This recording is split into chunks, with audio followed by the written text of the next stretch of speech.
ほら、ルフィ、今一緒に海賊になる仲間を探してるんだ。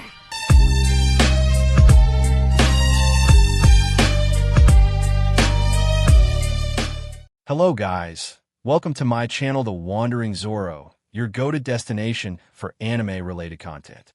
And if you're new here, don't forget to hit that subscribe button and turn on notifications so you never miss out on our latest videos. In today's video, we're going to be diving into the last of the series. So be sure to stick around until the end. And let's get started. Izuku didn't waste a second.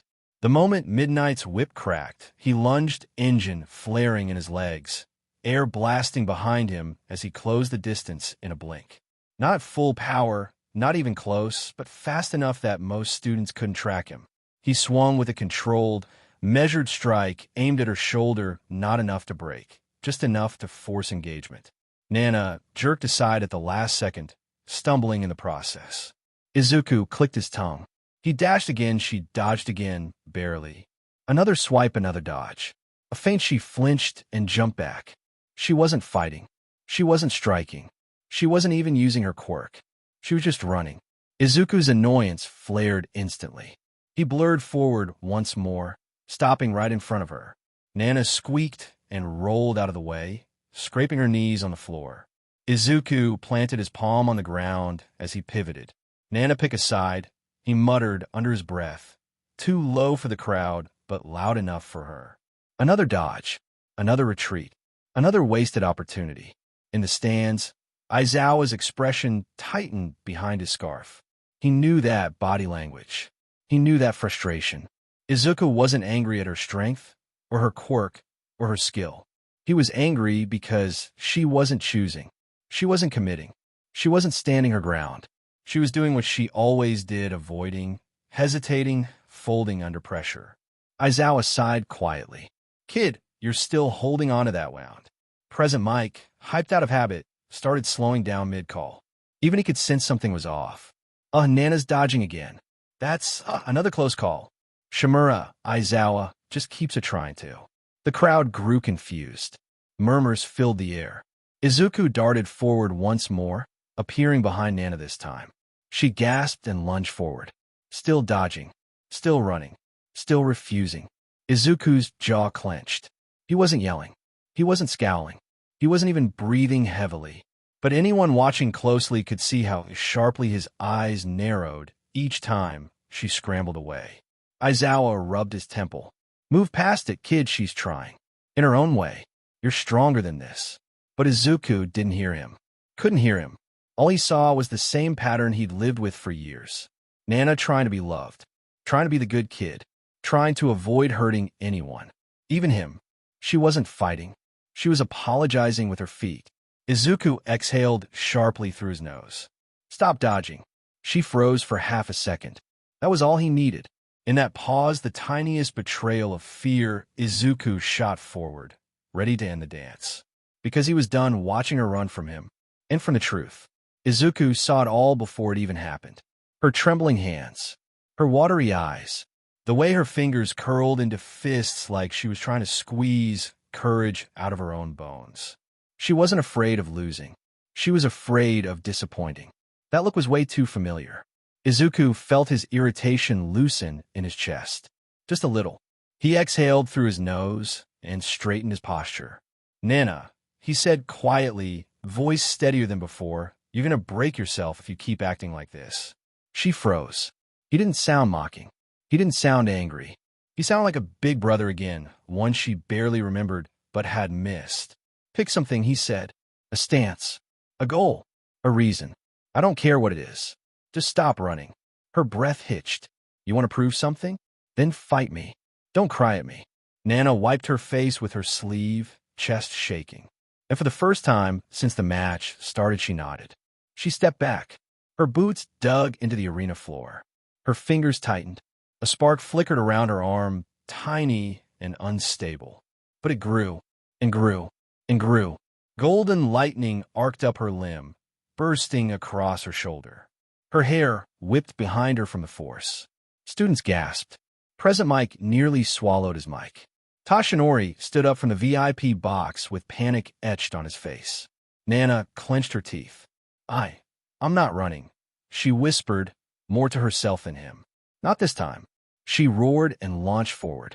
1, 4, all. Her fist drew back, drenched in golden power. Unstable, raw, and burning too bright. 100%. She drove it straight into Izuku's chest. He didn't block. He didn't dodge. He let it hit him dead on. The arena detonated.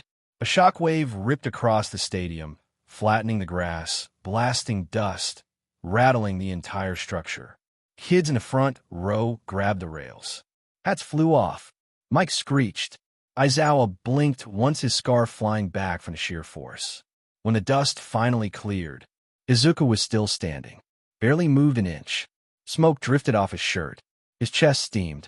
His boots were planted so deep into the ground the concrete cracked around them. He wasn't hurt. Shock absorption soaked everything clean. Nana, however, stumbled back with a scream. Her arm was already purple and swelling, the bones at weird angles, hanging uselessly at her side. She collapsed to her knees, crying from the pain. Izuku looked down at her, chest rising slowly, expression steady and unreadable. He didn't gloat. He didn't smirk. He just stared at her, something complicated flickering in his eyes. Because he knew exactly what breaking yourself for someone else felt like. And he hated watching her learn it the hard way. Izuku didn't wait for midnight to call the match. Didn't wait for the crowd to react. Didn't even look at the scoreboard flashing his victory. The moment Nana's knees hit the floor, he stepped forward. Her breath hitched in sharp, painful bursts. Her broken arm hung limp, trembling violently. Tears streamed down her face, not from fear anymore, but from pure, white, hot agony. Izuku crouched beside her, expression calm but tight around the eyes. Nice hit, he muttered. Nana blinked up at him through blurred vision, cheeks streaked with tears and dirt. You didn't even move. Didn't need to, Izuku replied. You swung like you meant it. That's what matters. Her eyes widened a little. Then, she passed out with the faintest smile tugging at her lips. Izuku let out a slow sigh, half tired, half something much softer. He stood, adjusted her weight, and hoisted her carefully over his shoulders in a fireman carry. The crowd erupted. Some cheered. Some whispered. Many just stared, confused about what exactly they just witnessed. Up in the VIP section, Tashinori's jaw clenched. Inko covered her mouth, shaken. Nizu nodded approvingly. And Aizawa watched Izuku walk off the field with his sister, and something melted in his chest. That kid his kid had.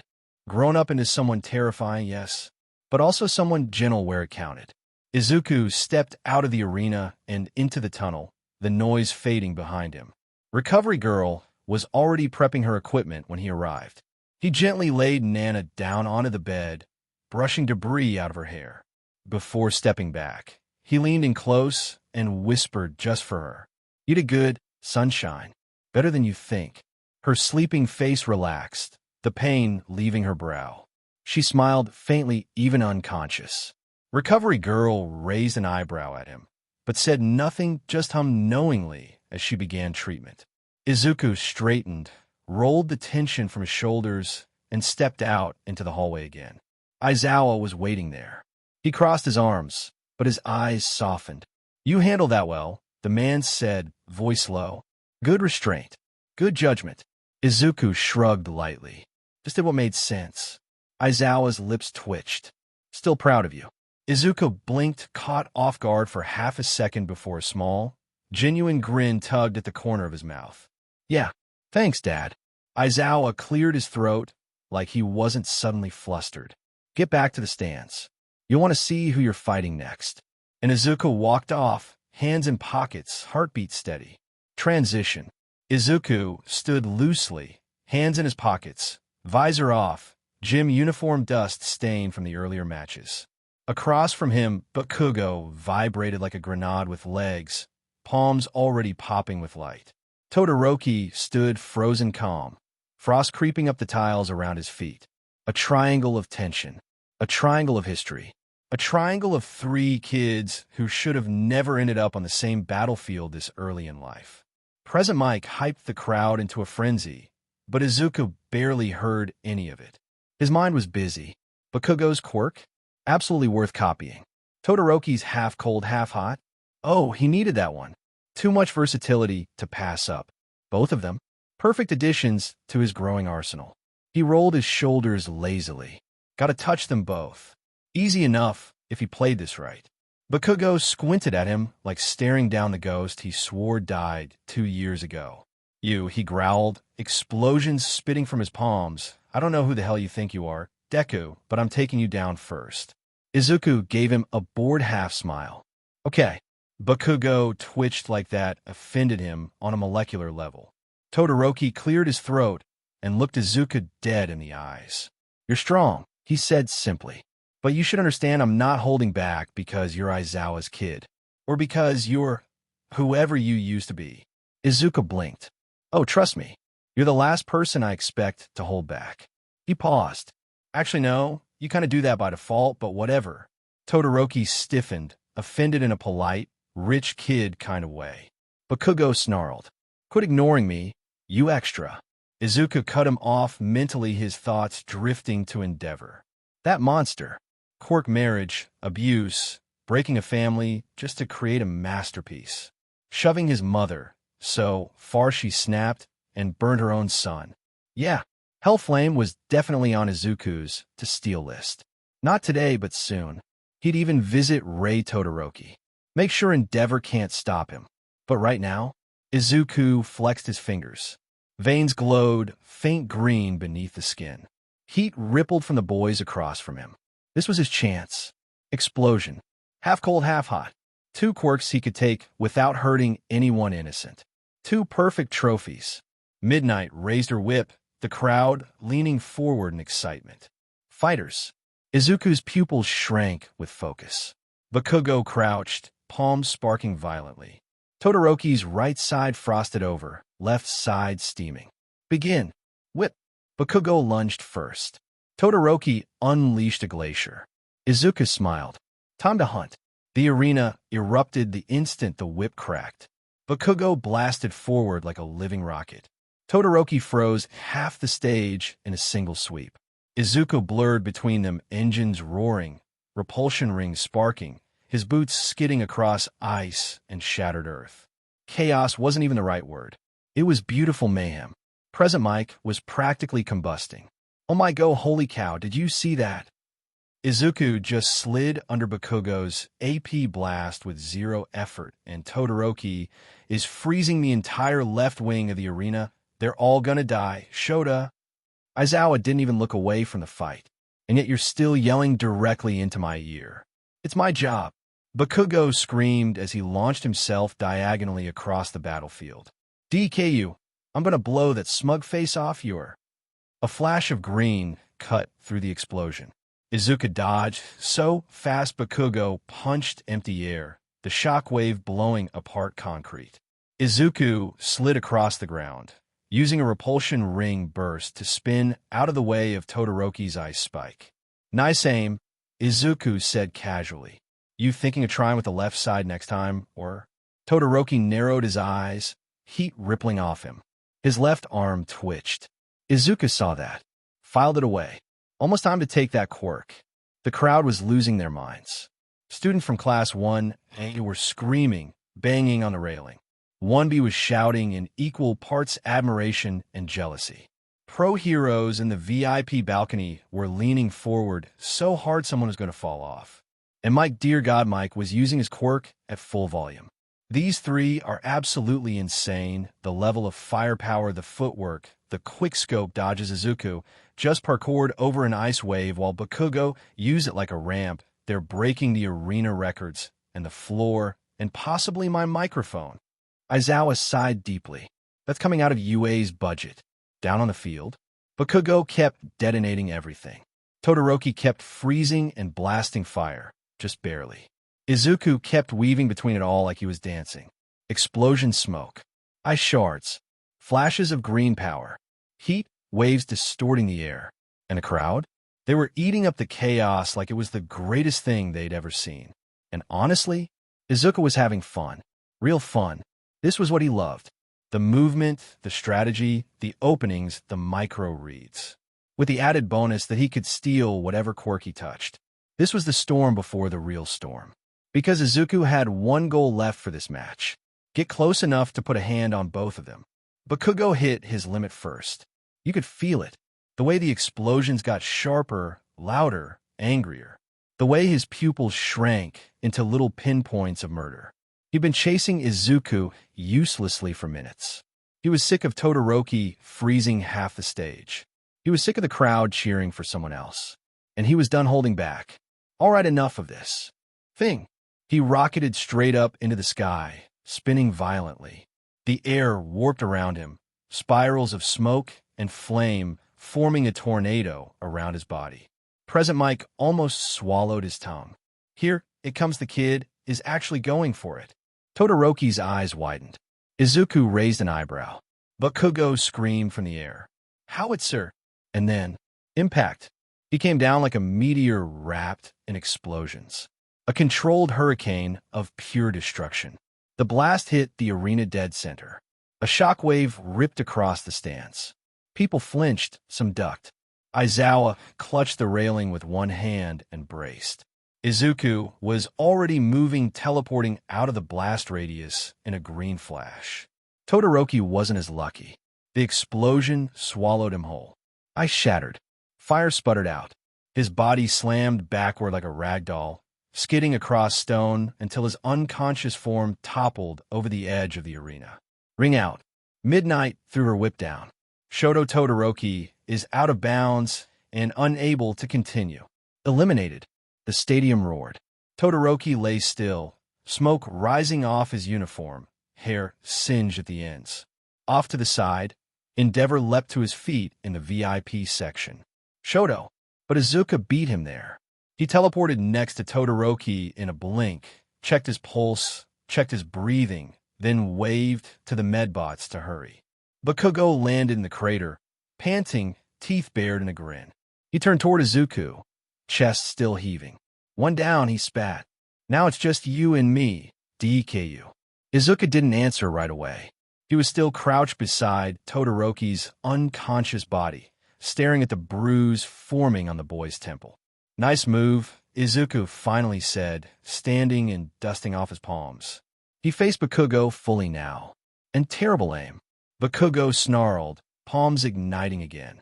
Izuku rolled his neck, green light flickering behind his eyes. His plan had changed. Now he only needed to touch one person. Explosion first. Then, Hellflame's owner was next on his list. Izuku stepped back into the arena, the crowd holding its breath. The real fight was about to start. The arena floor was wrecked, cracked concrete, smoking craters, shards of ice melting into muddy puddles. Todoroki was already being hauled away by medical bots, limp and steaming. But Izuku and Bakugo?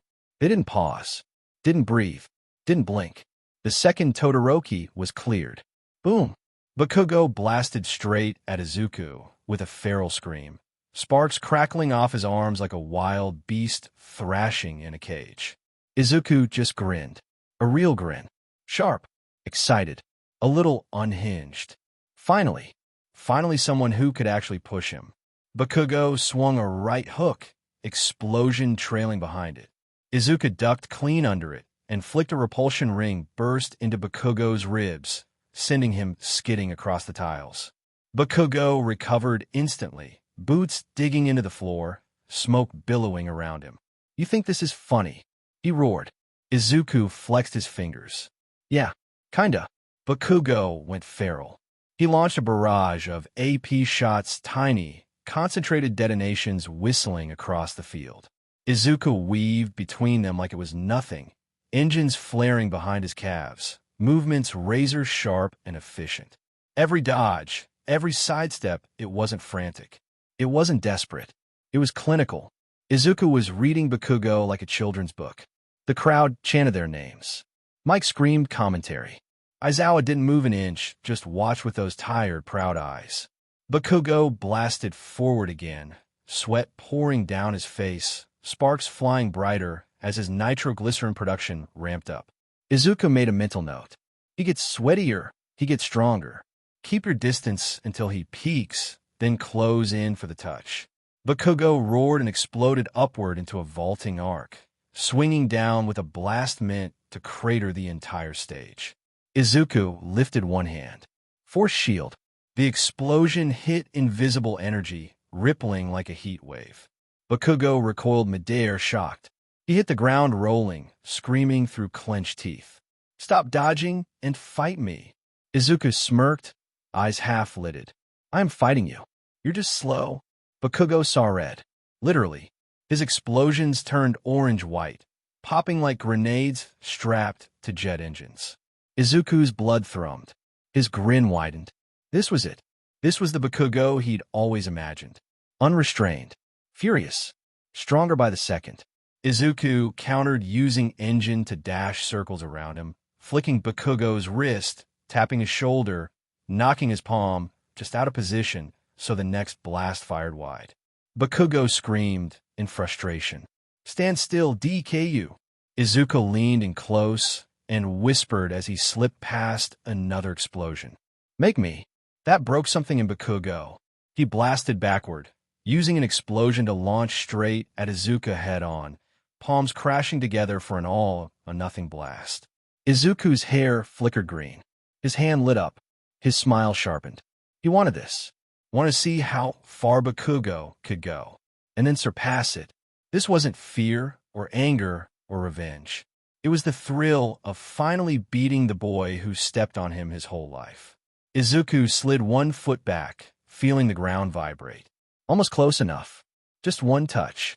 One graze. Explosion would be his. And Bakugo? Bakugo was too furious to notice he was running straight into Izuku's trap. Bakugo was gone. Not literally, but the thinking part of him had officially checked out. At this point, he was running on pure rage, sweat, and instinct, explosions erupting from his palms without rhythm or strategy. His blasts were massive, yes, powerful, yes, but sloppy. Wild, uncontrolled. Izuku had been waiting for this exact moment. The opening. Bakugo lunged with a scream that barely sounded human anymore, palms roaring with nitroglycerin-fueled fire. "Die!" Izuku stepped in instead of back. He ducked under Bakugo's outstretched arm, snapped forward with a burst of engine-assisted footwork, and pivoted behind him in a single smooth motion. Bakugo spun. Too late. Izuku's fist was already glowing. He didn't hit him with a full-strength Quirk cocktail. Nizu would murder him. But he used just enough. Repulsion rings plus strength enhancer plus blunt force. A bright shockwave cracked across the arena as Izuku slammed a tight, precise punch into Bakugo's gut. GHH. Bakugo's eyes bulged. Air blasted out of his lungs. The explosion in his palms snuffed out mid-spark. Then, boom. Not from Bakugo, but from the impact, launching him clean across the arena. He sailed backwards, arms flailing, trailing a line of dust before his body slammed into the boundary wall and toppled over it. The stadium went dead silent for a half-second. Midnight's eyes widened. Present Mike froze mid-yell. Aizawa's scarf fluttered from the shockwave. Bakugo didn't get up. His right hand twitched once, then went limp. Midnight whipped her arm in the air. Katsuki Bakugo is out of bounds and unable to continue. The silence shattered. You're winner of this year's UA Sports Festival. Izuku Shimura, Aizawa. The crowd exploded, cheering, screaming, chanting his name. Some students were crying. Some were speechless. Cameras zoomed in on Izuku, standing there, chest rising calmly, hands dropping back into his pockets as if he hadn't just casually overpowered two of the most hyped students in the country. Aizawa let out the quietest breath of relief and pride anyone had ever seen. Up in the VIP box, Tashinori slumped into his chair with a stunned, conflicted stare. Nana, arm healed and wrapped, whispered in disbelief. "That's my brother." And Izuku? He just rolled his shoulders, dusted off his shirt, and muttered under his breath. "Guess that's done." Then he cracked a small, satisfied smirk. Explosion was now his. The crowd was still screaming his name when the camera feed cut to one of the VIP rooms. And that's where the real chaos was happening. Himiko had practically climbed onto the railing, kicking her legs like an excited toddler hopped up on espresso. That's my man. That's my amazing hot. Could punch A&OMU in half, man. She was vibrating so hard Kana had to physically drag her back before she fell onto the lower balcony. Kana herself wasn't exactly calm either. She stood there with her arms crossed, but her grin was sharp, proud, and way too smug for someone who used to snipe criminals from 500 meters away. Kid's unstoppable, she said with a low, satisfied hum. Did you see how he read Bakugo's openings? Perfect timing, precision, efficiency. I taught him well. Himiko elbowed her. You're taking credit for my boyfriend's hotness arc? Kana shrugged. If the shoe fits. And then there was Rumi. Oh, Rumi. The rabbit hero was leaning forward in her seat, ears twitching like she was watching her favorite combat anime in real time. Her grin was feral, pupils blown wide with combat high. That brat's a monster, she cackled. I love it. Himiko gasped dramatically. So you admit he's yours too? Rumi ruffled her hair, roughly. Shut it, gremlin. But she was smiling. All three women shared a look. One of those silent yep. We're all about to ruin him tonight, telepathic girl conversations that men never stand a chance against. Himiko was the first to say it out loud, of course. So, she purred, fangs showing. How are we rewarding our little champion? Kana tapped her chin thoughtfully. Dinner first, she said. He'll pretend he's not starving, but he will be. Then kisses, Himiko added. Lots of them. Rumi stretched her arms behind her head and cracked her knuckles. And after that, her grin turned wicked. I'm going to pin him to the bed and make him regret winning so hard. Himiko squealed. Kana smirked. Rumi looked way too proud of herself. They all leaned forward as Izuku's victory ceremony began, eyes locked on their boy. Ladies, Kana said, raising an imaginary glass. Let's make sure he never forgets tonight. Himiko giggled. Rumi's grin widened. Izuku, down on the arena floor, had no idea what kind of congratulations were about to hit him later. But if he felt a sudden shiver run down his spine, well, that was just the universe warning him. Izuku hadn't felt this loose in days. Hopping rooftops, shifting through shadows, letting the city breathe around him, it felt like slipping back into his real skin after wearing something too tight for too long. School was fine. His friends were fine. His dad was better than fine. But this? Patrolling as foe all for one? This was home. Still, he didn't come out tonight just to crack skulls or scare the underworld straight. He had something else in mind, something quieter. Something overdue. And thanks to Shapeshift, it wasn't even hard. He listened carefully in the alley, adjusted his voice box, shifted the shape of his throat and jaw, then dialed in the tone. Deep, stern, gravelly. He practiced once under his breath. My wife is expecting a visitor. Oof. The disgust he felt imitating that guy was going to stick in his throat for a week, but he held it. For her. He walked into the hospital through the staff entrance. Height adjusted just enough to pass for Endeavor from behind. Nurses didn't question it. No one who worked in that building wanted to confront that man unless they legally had to. A nurse bowed politely. Endeavor, sir. Mrs. Todoroki is awake right now. If you'd like to see her. Izuku nodded, keeping his posture rigid and authoritative enough to match the idiot's body language. Amen. I won't be long. Inside, the hospital lights softened, the scent of antiseptic dulling into something almost warm. The hallway to the private psychiatric wing was quiet, peaceful, in that strange way places built for broken people often are. Izuku's footsteps slowed. He knew about Rei Todoroki. He knew what she'd gone through, what she survived, and he knew what Shoto never said out loud. He stopped at her door, took a breath, let the shape-shift meld away enough to not terrify her, just masking his face and voice as someone non-threatening. He knocked lightly, and from inside, a gentle, confused voice. Come in. Izuku stepped inside quietly. Rei Todoroki sat upright on her bed, a soft shawl over her shoulders, white hair falling around tired but gentle eyes. She blinked at him, puzzled but not frightened. You're not him, she said immediately. Izuku froze. Rei smiled faintly, small and knowing. He never knocks. Izuku relaxed just a fraction and stepped forward. He bowed a real bow, not a forced one. Sorry for the weird entrance. I didn't want them to stop me from visiting. Rei tilted her head slightly. Why would they stop? Then her eyes softened even more, the realization gentle but sharp. Your friend of Shoto's. Izuku nodded. He didn't say a word. Didn't need to. Rei let out a slow breath. That's kind of you. He doesn't have many he can confide in. Izuku stepped closer to her bedside. I want to make sure you were okay, he said quietly. And to let you know someone out there sees you. For real. Not the way he painted you. Rei blinked. Her lip trembled just once. No one had visited her like this. Not honestly. Not without an agenda. You're very gentle, she whispered. Izuku swallowed a lump in his throat. I'm sorry for what he did to you. And to Shoto. None of you deserve that. Rei exhaled shakily, almost a sob, but she held steady. What's your name, dear? Izuku hesitated. Then, he shook his head slightly. Just someone who cares. Rei smiled sad, small but grateful. Then thank you, someone who cares. Izuku bowed again. I'll come back, if you want me to. Her eyes softened. I would like that very much.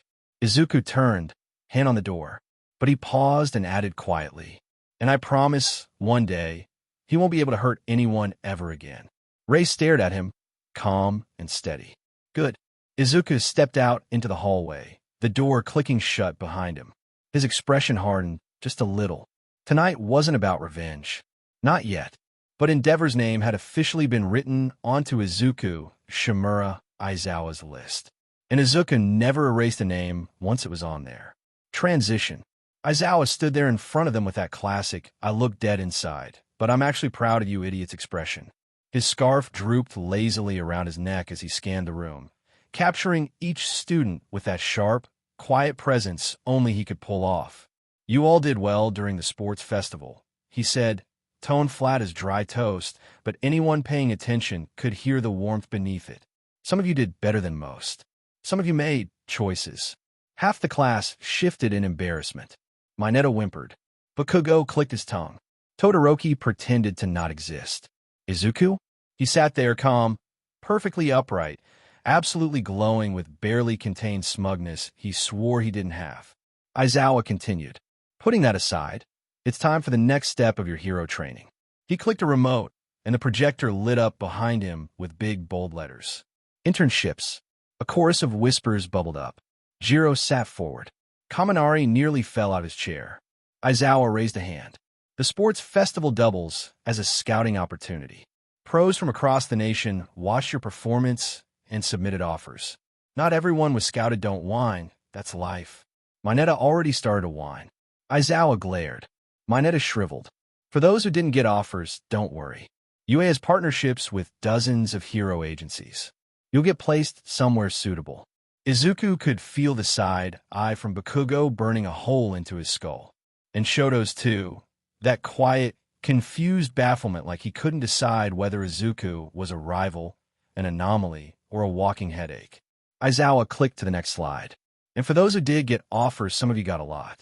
He didn't look at Izuku. He didn't have to. Izuku could practically feel the stack of invitations in the teacher's hands, even now, sorted and labeled. Aizawa continued, deadpan. But before I hand these out, let me make something clear. Internships are not vacations. You will be working. You will be tired. You will probably question your life choices. And that's normal. A few nervous laughs rippled through the room. Aizawa's gaze softened, slightly, barely noticeable, unless you were looking for it. And some of you have a bit more attention than others. He finally looked at Izuku. Izuku blinked. The class blinked with him. Aizawa straightened, as if preparing them for a hurricane. Try not to overreact when I get to that part. Great. Izuku already felt the storm brewing behind him. This was going to be fun. Messy, loud, chaotic, and probably stress-inducing. But fun. Transition.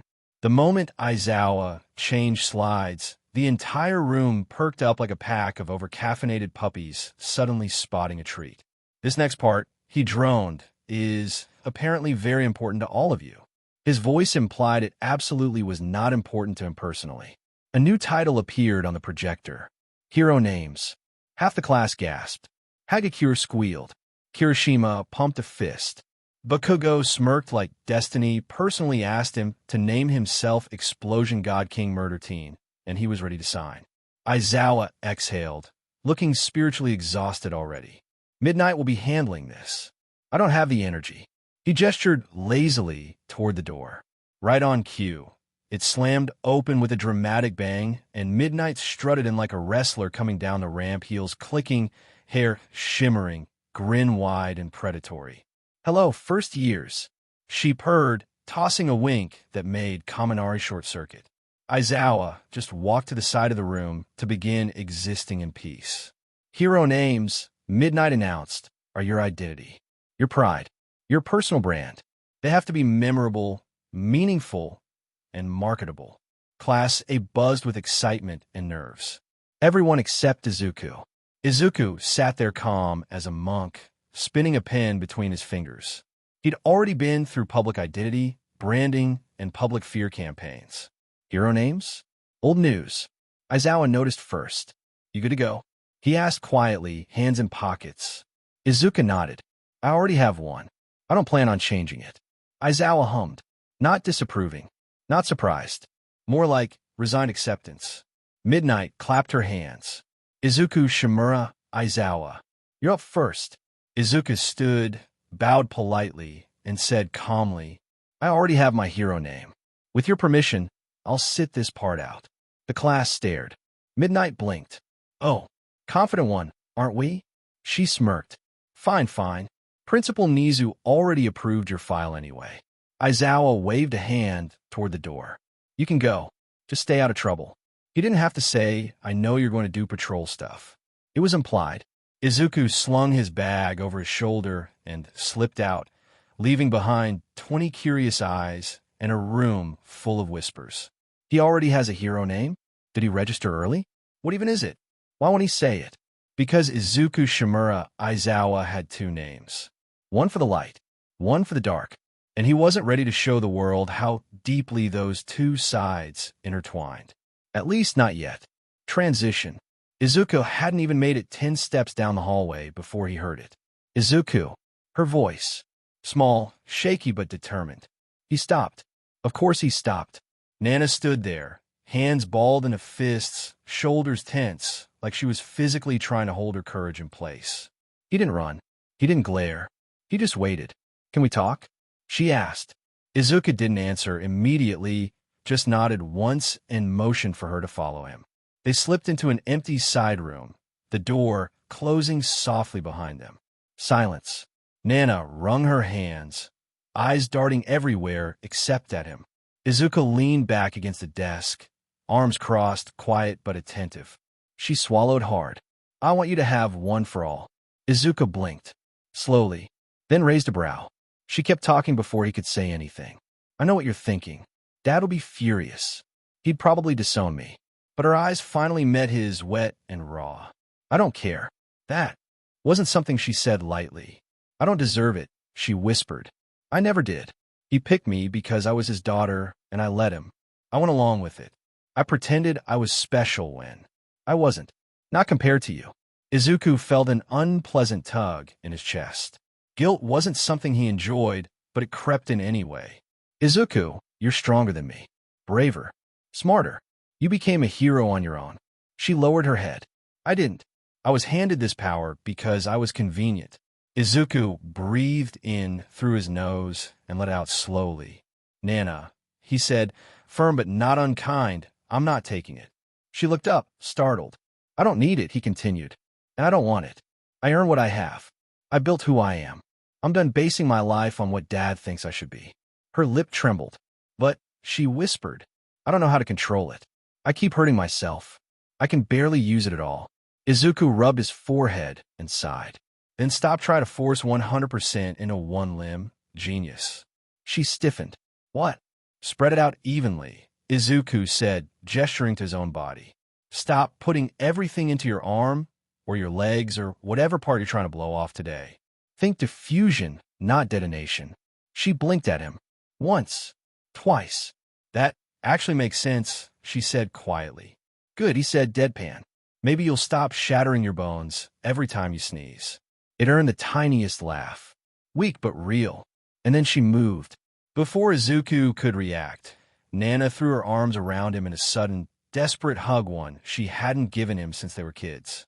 Izuku froze for half a second, then slowly, cautiously, put a hand on her back. Not quite hugging back, but not pushing her away either. "Thank you," she whispered into his shoulder. "Really?" He hummed in acknowledgement. Eventually, she pulled away, wiping at her eyes, but looking lighter, more centered. "I'll see you back in class," she murmured and slipped out the door, closing it behind her. Izuku stood there alone for a moment. Then he exhaled. "Good luck, sis," he muttered under his breath, before turning on his heel and heading back down the hall, already planning his next move. Lunch at UA always smelled like cafeteria mystery and warm katsudan, but Izuku didn't mind. He had his tray, his usual spot, and a moment of peace. He shoveled food into his mouth like a black hole in human form, still half running on the high of the sports festival. Or maybe there was just the lingering buzz of the 20-something Quirks humming under his skin. Hard to tell these days. His phone buzzed again. Another internship offer. And then another. And another.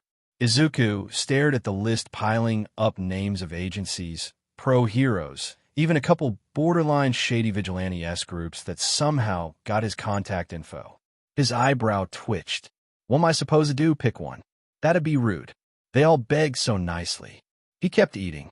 Aizawa had slipped him a stack of official UA forms that morning listing all approved internship agencies. The stack was thick. Apparently half the country wanted a piece of the kid who turned the sports festival into a horror movie highlight reel while looking bored. Still chewing, Izuku flicked through them mentally. He could go with someone cool like Ryukyu, someone strong like Mirko, someone terrifying like Endevha. No, he wasn't suicidal. Truthfully, he didn't need an internship. Not the traditional kind, anyway. He'd already done more real-world hero work than half the pros on the list. His fingers drummed against the table. He could spend the entire week doing what mattered most. Patrolling as foe all-for-one. Cleaning out trash. Testing a few new combinations. Stealing quirks responsibly. Responsibly for Izuku, anyway. Himiko would definitely want to come. She got twitchy if she didn't stab something at least once every 48 hours. Kano would probably show up with intel and a sniper rifle and call it date night. Rumi? Hard to say. She'd either join or punch through a wall to drag him out for training. He paused, finishing his last bite of katsudan. Yeah, that sounded better than standing around at some agency pretending he needed guidance. Izuku leaned back, wiping his mouth with a napkin and letting out a content sigh. Internship week, huh? He murmured to himself. Guess it'll just be work as usual. A slow grin spread across his face. Work as foe all for one. And with the girls? Even better. Izuku had barely set his chopsticks down when shadows fell over the table. He looked up to see a handful of his usual accidental friend group gathering around him with trays in hand. Kirishima flopped into the seat across from him. Bro, you gotta tell me you got, like, 1 billion offers, right? You wrecked the whole festival. Mina slid in next to Kirishima, practically vibrating. Yeah, I want to know who you're picking. Izuku's gotta go to someone super awesome, right? Jiro, quieter, took a seat at Izuku's left. You're acting calm, but you're probably drowning in paperwork, huh? Ochako sat down too, smiling softly. I got a few offers. I'm still deciding. Even Tokoyami loomed by the edge of the table, arms crossed, dark shadow poking its head out curiously. Izuku gave them all a small smile, fitting the nice, normal hero student persona he wore during school hours. Yeah, he said, rubbing the back of his neck. I got a couple. Nothing crazy, I swear. Kirishima immediately slammed his hands on the table. Dude, don't lie. I saw the clipboard Aizawa-sensei gave you. That thing was thicker than a dictionary. Izuku coughed into his fist. Maybe. Mina gasped dramatically. Who are you going to pick? Ryukyu? Fat Gum? Mirko? Ooh, or Ed Shot. He's super cool. Izuku's smile twitched at Ed Shot's name. He could still feel that annoying restraining technique in his shoulder. Still thinking. He lied smoothly, stabbing a stray vegetable on his tray to look busy. Ochako leaned in, earnest and friendly. Do you want help deciding? Or someone to go with you? Izuku mentally pictured taking any of them on a vigilante patrol. Absolute disaster. No, no, he said, raising both hands. I'll figure it out. Lots of good choices. Gotta weigh pros and cons, you know? Tokoyami nodded sagely. A wise approach. One should choose a mentor whose shadow complements one's own. Dark Shadow whispered, pick someone cool. Like me. Izuku gave a polite chuckle. Inside, his brain was going. I'm absolutely not doing any of these internships. I'm going to spend the entire week hunting quirks and cleaning up criminals behind the scenes. No offense. Kirishima grinned. Whatever you pick, man, it'll be super manly. Jiro. Nudge him lightly. Just don't overthink it. Mina leaned across the table. Seriously though, Mirko. That'd be so cool. Izuku jolted, nearly choking on air. He could feel Rumi's voice in his head already. Go and turn with me? Hell yeah. Training starts with a kick to the ribs. Try not to die. Shrimp. He forced a smile. Yeah, maybe. The group laughed and kept talking, comparing offers, teasing each other, passing food around. Izuku nodded along, perfectly in sync with the casual flow of conversation. But behind his calm expression, the thought repeated. I'm not picking any of them. I already know exactly how I'm spending internship week. And it's not going to be anything UA approves of.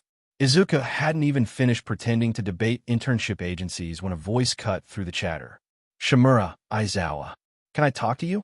Privately? A few classmates blinked. Izuku raised an eyebrow. The kid was from general studies, someone he barely recognized. But something in the eyes, yeah, something was off. Sure, Izuku said. He excused himself from the table and followed the student down the hall into an empty side room. The door clicked shut behind them.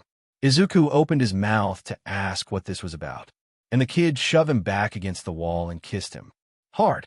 Izuku froze for half a second, instincts firing, shock absorption primed, repulsion rings stirring. Then his brain caught up. The taste, the smell, the heartbeat. Himiko, he muttered against her lips. The disguise evaporated like melting wax, colors sliding off until Himiko Toga stood pressed against him in her UA uniform, borrowed, stolen, who knew, smirking up at him with bright, hungry eyes. She kissed him again, slower this time, fingers gripping his collar. Izuku kissed back without hesitation now, hands finding her waist automatically. But after a moment, he gently pulled back, forehead touching hers. You couldn't wait until I got home?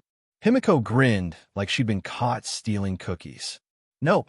She traced her finger along his jaw, eyes sparkling with mischief and something warmer underneath. You were gone so long.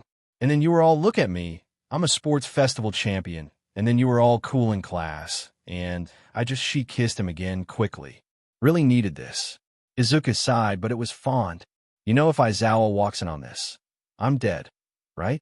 She shrugged, completely unbothered. Then I'll kill him. Problem solved. Izuku snorted. Please don't kill my dad. Himiko pouted dramatically. Fine. The door rattled faintly in the distance, students passing by. Himiko pressed herself closer on instinct, fangs brushing Izuku's lip. We can keep going, she whispered, eyes half-lidded, or we can go back before someone gets suspicious. Izuku glanced at the clock and exhaled. We go back. She groaned. Loudly. You're no fun. Izuku raised a brow. I'm trying not to get suspended. Himiko rolled her eyes but pecked his cheek anyway. She shifted her features, melting back into the fake student hair darkening, eyes changing, posture adjusting. She winked. See you after school, baby. Izuku opened the door for her, shaking his head with a tiny smile. She slipped out first. Izuku followed a second later, straightening his shirt like nothing happened, only the faintest trace of lipstick on his jaw. He walked back toward the cafeteria, expression set in his usual calm. But his thoughts were one long, resigned sigh. I've got to install better locks at home. Transition. The platform was crowded, noisy, and smelled faintly like metal and too many teenagers wearing too much deodorant. Class 1, it lined up with their bags and internship papers, each one jittery with either excitement or dread. Aizawa stood in front of them with his sleeping bag slung over one arm, eyes half open in that special I-want-to-be-unconscious way he reserved just for homeroom announcements. Listen up, he said, voice flat but somehow still intimidating. Don't embarrass the school. Don't get kidnapped. Don't die. And for the love of everything, try not to become a PR disaster. A few kids nodded very seriously. Mineta whimpered. Kirishima was already taking selfies. Izuku stood near the middle of the line, backpack over his shoulder, humming casually as if he had a legitimate hero agency to go to. In reality, the moment no one was looking, he'd teleport to his girls and begin his internship with street patrols, villain busts, and maybe a date or two. Nice, productive week. His gaze drifted over the class, and then landed on Ida. The class rep was unusually stiff more than usual, and his eyes were distant. Haunted. The kind of haunted that meant he wasn't thinking about internships at all. Izuku had a good idea why. Ingenium. Stain. Hosu. Izuku frowned. He respected Ida. The kid was righteous, awkward, but solid. But righteous people did stupid things when grief cracked them open. He made a mental note to keep an eye on that situation. Ida didn't deserve to die over revenge he wasn't even built for. Then there was Todoroki. Shoto stood a few feet away, suitcase sitting neatly beside him, one hand in his pocket. He was staring at nothing in that quiet, calculating way he had, but something was different. He wasn't cold, not frozen inside his own trauma. There was a faint spark of determination in his eyes. Izuku gave him a small nod when their gazes met. Shoto nodded back. Heading to Endeavor's agency wasn't easy for him, but it was movement. A step forward. A step toward owning his power instead of rejecting half of himself. Izuku was quietly proud. Bakugo stood farther down the platform, already glaring at everyone breathing near him. Himiko wasn't in disguise today. She'd already left earlier, waiting for Izuku's train to disappear. Kano was somewhere out of sight. He could sense her nearby, probably perched on a roof with a sniper scope, because she was dramatic like that. Aizawa finished lecturing the class and clapped once. When your train arrives, get on. Be professional. Don't cause trouble. Then he paused, side-eyed Izuku, and added, You especially. Izuku put a hand over his chest. Me? I'm always well-behaved. Aizawa snorted. Sure you are. Go on then. The first train pulled in with a hiss, and students began boarding in groups, waving goodbye and shouting promises to text each other. Izuku stepped toward his assigned platform spot, waited until everyone around him was distracted, and poof, instant transmission whisked him away in a flash of green light. Unseen, unfelt, perfectly clean. Off to meet his girls. Off to patrol the city. Off to be faux all for one. The bar was dim, dusty, and still smelled faintly of old smoke and cheap cleaner. Tamura Shigaraki sat hunched over the counter, scratching at his neck like a feral raccoon with caffeine withdrawal. Kirojiri hovered nearby, a quiet, misting presence, and sitting between them calm, still, blade across his lap was the hero killer. Stain. He didn't drink. He didn't fidget. He didn't even blink. He just stared at Shigaraki with that unnerving, fanatic focus of a man who had already judged you and found you lacking. Shigaraki, oblivious to the danger or pretending not to care, jabbed a hand toward him. So, you want to join us? Kill heroes? Bring down that fake society? Kill All Might? He grinned under his hands. You'd fit right in. Stain didn't even twitch. You misunderstand me, he said, voice rough, almost calm. I do not kill heroes. I kill frauds, idol worshippers, vanity projects, empty symbols. His gaze sharpened. You are not righteous. You're childish. Shigaraki stiffened. What did you say to me? You lash out because you are bored, Stain continued, completely ignoring him. You destroy without purpose. You seek chaos, not justice. A man like you doesn't deserve to shape society. You don't deserve to command anyone. Tamura's hand clenched. Dust flaked from under his nails. Kirojiri moved slightly. Just in case. Shigaraki growled. You don't get to judge me. This is my league. My cause. My plan. Stain stood up slowly, and the room went cold. You asked me to join you, he said. A mistake. You lack conviction. You lack discipline. You lack the integrity required to reshape this broken world.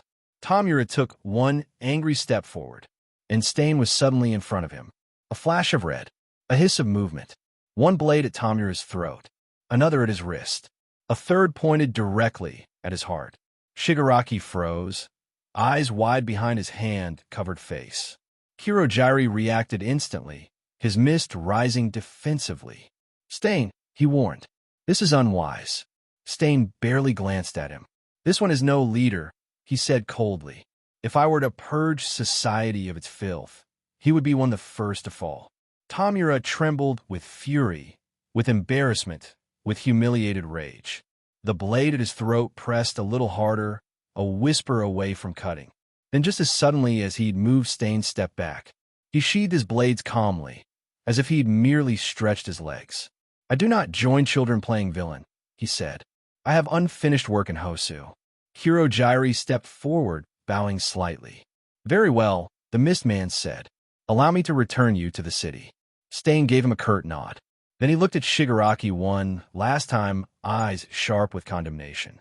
"When you learn the difference between destruction and purpose, seek me." Tamura bristled like a wild animal. "Get out." Stain didn't reply. Kirojiri opened a warp gate beside him, and the hero killer stepped through without hesitation, vanishing into the swirling void. The bar fell silent. Tamura's hands trembled with fury. He punched a hole in the counter, splintering wood and sending glass flying. "I hate him," he screamed, shaking. "This world sucks. All Might sucks. He sucks. Everyone sucks. When I'm done, they'll all." Transition. The evening had been peaceful in that weird, vigilante date way they all liked. Rumi was hopping from rooftop to rooftop with a grin sharp enough to cut steel. Kana adjusted her rifle as if it were an accessory, and Himiko clung to Izuku's arm like she'd fused to him. Foe All-for-One's visor glowed faintly as he scanned the streets below. Hosu at night always felt a little magnetized, pulling trouble toward itself. Izuku liked that. Trouble meant quirks. He'd already scored today. Conjure an underdeveloped, but deeply promising materialization quirk. Callback ping, basically psychic GPS for anything he touched. Bomb volatile, simple but effective. He felt like he'd just restocked the shelves of his own personal armory. Then the city screamed. It began as one explosion, then another, then a string of them, like firecrackers for a festival dedicated to panic. Hosu's lights flickered. Sirens wailed. The smell of smoke rolled down the streets. Izuku's instincts hit like a punch to the throat. "Nomus," he muttered. "Not one, not two, a dozen." Their silhouettes appeared at the far end of the district, lurching, twitching, snarling things that moved like diseased animals. Not nearly as strong as the USJ monster, but numerous and fast. Rumi cracked her knuckles, practically vibrating with excitement. "Finally, babe, you bring me on a date to destroy things. I knew I picked the right man." Himiko pulled out her knives, eyes glowing with feral delight. "Izuku-kun, can we keep one?" Kana raised her rifle and sighted the closest Nomu. "Focus. These aren't normal ones. Their movements are sloppy. Rushed. Something's off." Izuku was already tearing off his hoodie, visor lighting up bright blue as he shifted fully into his vigilante persona. "They're prototypes," he said. "Unfinished stock. Tamura must be throwing everything he has." Rumi grinned. "Good. One big warm-up before the main event." Izuku sensed something in the air, not just a Nomus. A presence. Faint, sharp, purposeful. "Stain is here," he said quietly. That got their attention. Kana lowered her rifle for half a second. "The hero killer?" Himiko hummed thoughtfully. "Ooh, edgy." Izuku ignored their commentary. The bloodlust in the city didn't belong to the Nomus. It had a shape, a direction, a philosophy. This was Stain's territory tonight, but the Nomus weren't his doing. Izuku cracked his neck. "Everyone," he said, "don't split up. These Nomus might be weak individually, but their coordination." A Nomu lunged from the alley, right beside him. Himiko stabbed it in the throat before it touched him. "We know, Zuzu," she winked. "Stay together. Murder party rules." Rumi launched forward, kicking a Nomu in the chest, so hard it exploded into a wet mist. "Let's clear them out," she roared as she tore into the second one. Kana fired 3 tranquilizer rounds in rapid succession, each embedding into a Nomu's skull. 2 down. Third's twitching. Finish it. Izuku blurred forward with engine plus repulsion rings, grabbed the twitching Nomu by the jaw, and slammed it into the pavement with a force that sent cracks spiderwebbing for meters. He exhaled. The city burned. Screams echoed. The night became chaos. And somewhere deeper in Hosu, Ida was about to do something catastrophically stupid. Izuku knew it. He felt it. He turned his girls. Rumi, Himiko, Kana. They all looked at him, breathless with adrenaline. Split the Nomus. Pull them away from civilians. Don't kill all of them. I want to see if any have unique quirks. And you? Kana asked, eyes narrowed. Izuku looked toward the heart of Hosu, where a hero killer and a stubborn class president were on a collision course. I'm going after Stain, he said. Ida's in danger. Himiko's smile widened. Rumi cracked her knuckles again. Kana smirked. Try not to steal all his kills, Rumi teased. Izuku's visor flared. No promises. Transition. Izuku's boots barely touched the rooftops anymore. With repulsion rings firing off in rapid succession, he moved in a jagged, controlled glide like a pinball fired through a city-sized machine. Every burst of force lit the visor with new data. Every flex of his engines pushed him faster. Every second mattered. Hosu was a maze of flame and chaos, but Izuku didn't even slow. He cut corners by ricocheting off air vents, leapt entire streets by blasting downward, shot between burning billboards like a bullet. Please don't do anything stupid, Izuku thought, knowing full well stupidity was already happening. And then the visor pinged. 3 life signatures in a cluster. 2 paralyzed. 1 moving toward a killing stance. There they are. His stomach tightened. Ida was down, frozen on the ground, eyes wild, chest heaving, helpless. Native lane nearby, vital fluid pooling under him. And Stain was everything Izuku expected: lean, predatory, eyes burning with a conviction that felt almost religious. He moved with purpose, blade angled downward, ready to cut Ida's throat. Izuku landed on the wall above them, soundlessly, perched like a blue-haired gargoyle. He really did it, Izuku thought. He actually tracked Stain alone. He couldn't even blame him. If any of his girls or Aizawa had been targeted, he'd have hunted him down too. Difference was, Izuku could win. His visor locked on a Stain, highlighting weaknesses, scanning for oddities, and of course. Side note, Stain's quirk is deliciously useful. Himiko would adore it. A long tongue? Blood-based paralysis? Yeah, that was getting stolen. Purely for tactical reasons. Probably. Stain leaned in close to Ida, voice dripping with righteousness. You are unworthy of the word hero. Begone. Izuku didn't wait. He launched himself. Stain's blade began to fall. Ida's eyes squeezed shut. Native groaned uselessly. Izuku smashed into Stain like a meteor. The impact sent a shock wave through the alley. Stain skidded backward, boots digging into the ground. Izuku landed between Ida and the hero killer, visor flaring bright blue. Stain, he said calmly. Ida's an idiot, but he's my idiot. Try killing him again, and I'm choosing which organs you keep. Stain straightened, wiping his lip, eyes narrowing. All for one, he growled. The vigilante plague. The false successor. Izuku popped his neck. You talk too much. Stain's lips curled into a grin. Then let's see if your conviction matches your reputation. Izuku smiled behind the visor. Oh, it does. And I brought extra. He flexed his fingers. Time to steal a tongue. Izuku darted forward, first not recklessly, but with the kind of confidence that came from actually having seen death up close and laughing back at it. Stain met him halfway. Steel rang against a barrier of raw force as Izuku shaped a condensed blunt force strike in his palm, redirecting the blade instead of matching it. He didn't use engine. He didn't use his signature beams. He didn't even use repulsion rings unless absolutely needed. He was fighting like a stripped-down version of himself, deliberately unfamiliar. No point giving Ida a chance to say, "Hey, isn't that the guy who sits next to me?" Stain moved with surgical precision. Every slash was aimed at arteries, tendons, or weak spots only seasoned killers bothered with. Izuku respected that. in the same way you respect a venomous snake while preparing to take its fangs. Stain cut low, grazing Izuku's leg, almost tasting vital fluid before Izuku vaulted upward with a twist, letting the blade pass inches from drawing any. Stain's eyes widened. You adapt quickly. Izuku smirked behind the visor. I'm a fast learner. He thrust out a hand and used a micro burst of repulsion, not enough to identify, but enough to blast Stain backward.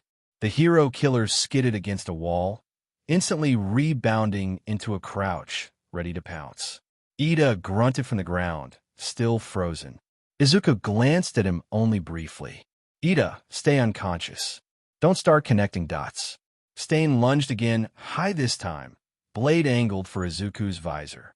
Izuku ducked, letting the slash pass over him, then countered with a sharp elbow coated in a thin sheen of force shield. It hit Stain in the ribs, making him cough and stumble. But Stain recovered instantly, tongue flicking out like a whip. Izuku jumped backward, twisting midair. Not yet. I want to steal it, not taste it. Stain landed lightly and laughed. You're skilled and cautious. You fight like a veteran. You hide your tricks. You hide your nature. Izuku cracked his knuckles. I hide my identity, you psychopath. Ida doesn't need therapy on top of the trauma you're already giving him. Stain's expression sharpened like he found that funny. A vigilante acting as a hero. How ironic. Izuku shrugged. Not ironic, just efficient. Then he attacked this time, aiming to end it. He feinted left, forced Stain to commit to a counter, then snapped around and slammed a blunt enhanced palm into the hero killer's jaw. The impact echoed through the alley, sending Stain's blade clattering across the concrete. Stain dropped to a knee. Izuku's visor pulsed. Perfect opening. Time to take that Quirk. A shadow moved. Stain lunged with a hidden dagger, slicing Izuku's cheek just enough for one droplet of vital fluid. Izuku hissed. He got me. Stain's grin gleamed. Your blood is mine. And now, Izuku raised 2 fingers. Brainwash. Stain froze mid-sentence, eyes widening. Half-Cut's half-power version wasn't as strong, but Stain had practically responded into the activation. Izuku stepped forward. You should really watch what you say around me. Stain trembled, trying to resist. Izuku smiled. Now be a good boy and stop moving. Stain went rigid. Ida stared shocked. Foe all for one inhaled deeply. Round 2's over. Transition. Izuku dropped down beside the pile of incapacitated Nomas just as the girls were finishing their cleanup. By cleanup, of course, that meant. Himiko perched on a junked robot crate, legs swinging happily, splattered with Nomu gore she probably thought was aesthetic. Kana, casually reloading her rifle like this, was a slow Tuesday. Roomy hands on hips, chest puffed standing over one Nomu that was definitely dead, absolutely definitely, and very definitely crushed by a kick that left a crater. Rumi smirked at Izuku the moment he landed. What? It moved. Hard. Izuku huffed a laugh. You say that like you didn't enjoy it. She winked. I enjoyed it a lot. He activated his visor, scanning each Nomu, checking Quirk signatures. His hopeful hum slowly turned into a disappointed groan. Ugh, these Quirks are bargain bin leftovers. Shock absorption wannabes, muscle enhancement knockoffs, and, seriously, elastic skull. Who needs that? Himiko raised her hand. It sounds funny. No, Izuku deadpanned. It is not funny. She stuck out her tongue at him, her normal one, and giggled. He stepped toward the last living Nomu and held out his hand, siphoning away a Quirk or 2 just in case. Nothing special.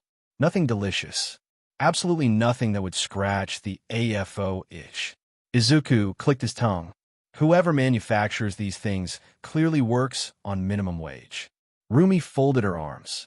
Or they have garbage taste. Both, Kana offered, tapping her cheek with a lazy smirk. But Izuku perked up as he turned toward Himiko.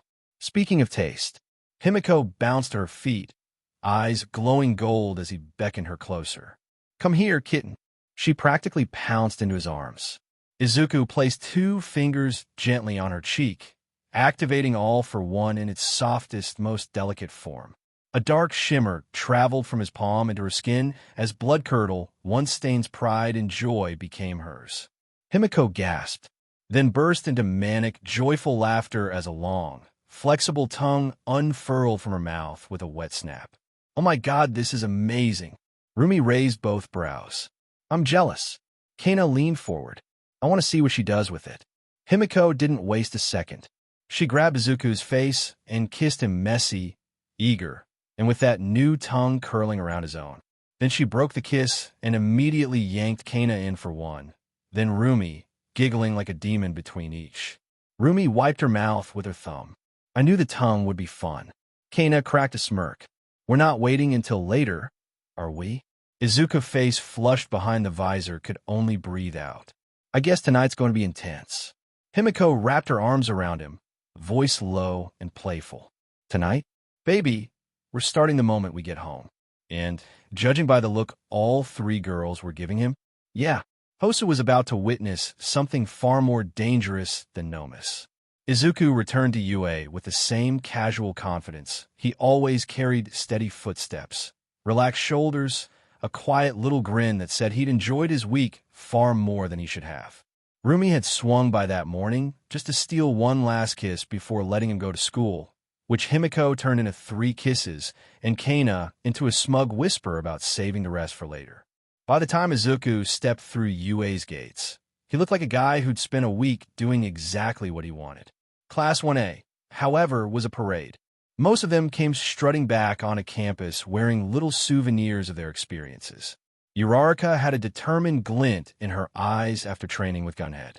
Ida looked healthier on the surface, but Izuku caught the coil of guilt twisting in the boy's expression. Hosu still haunted him.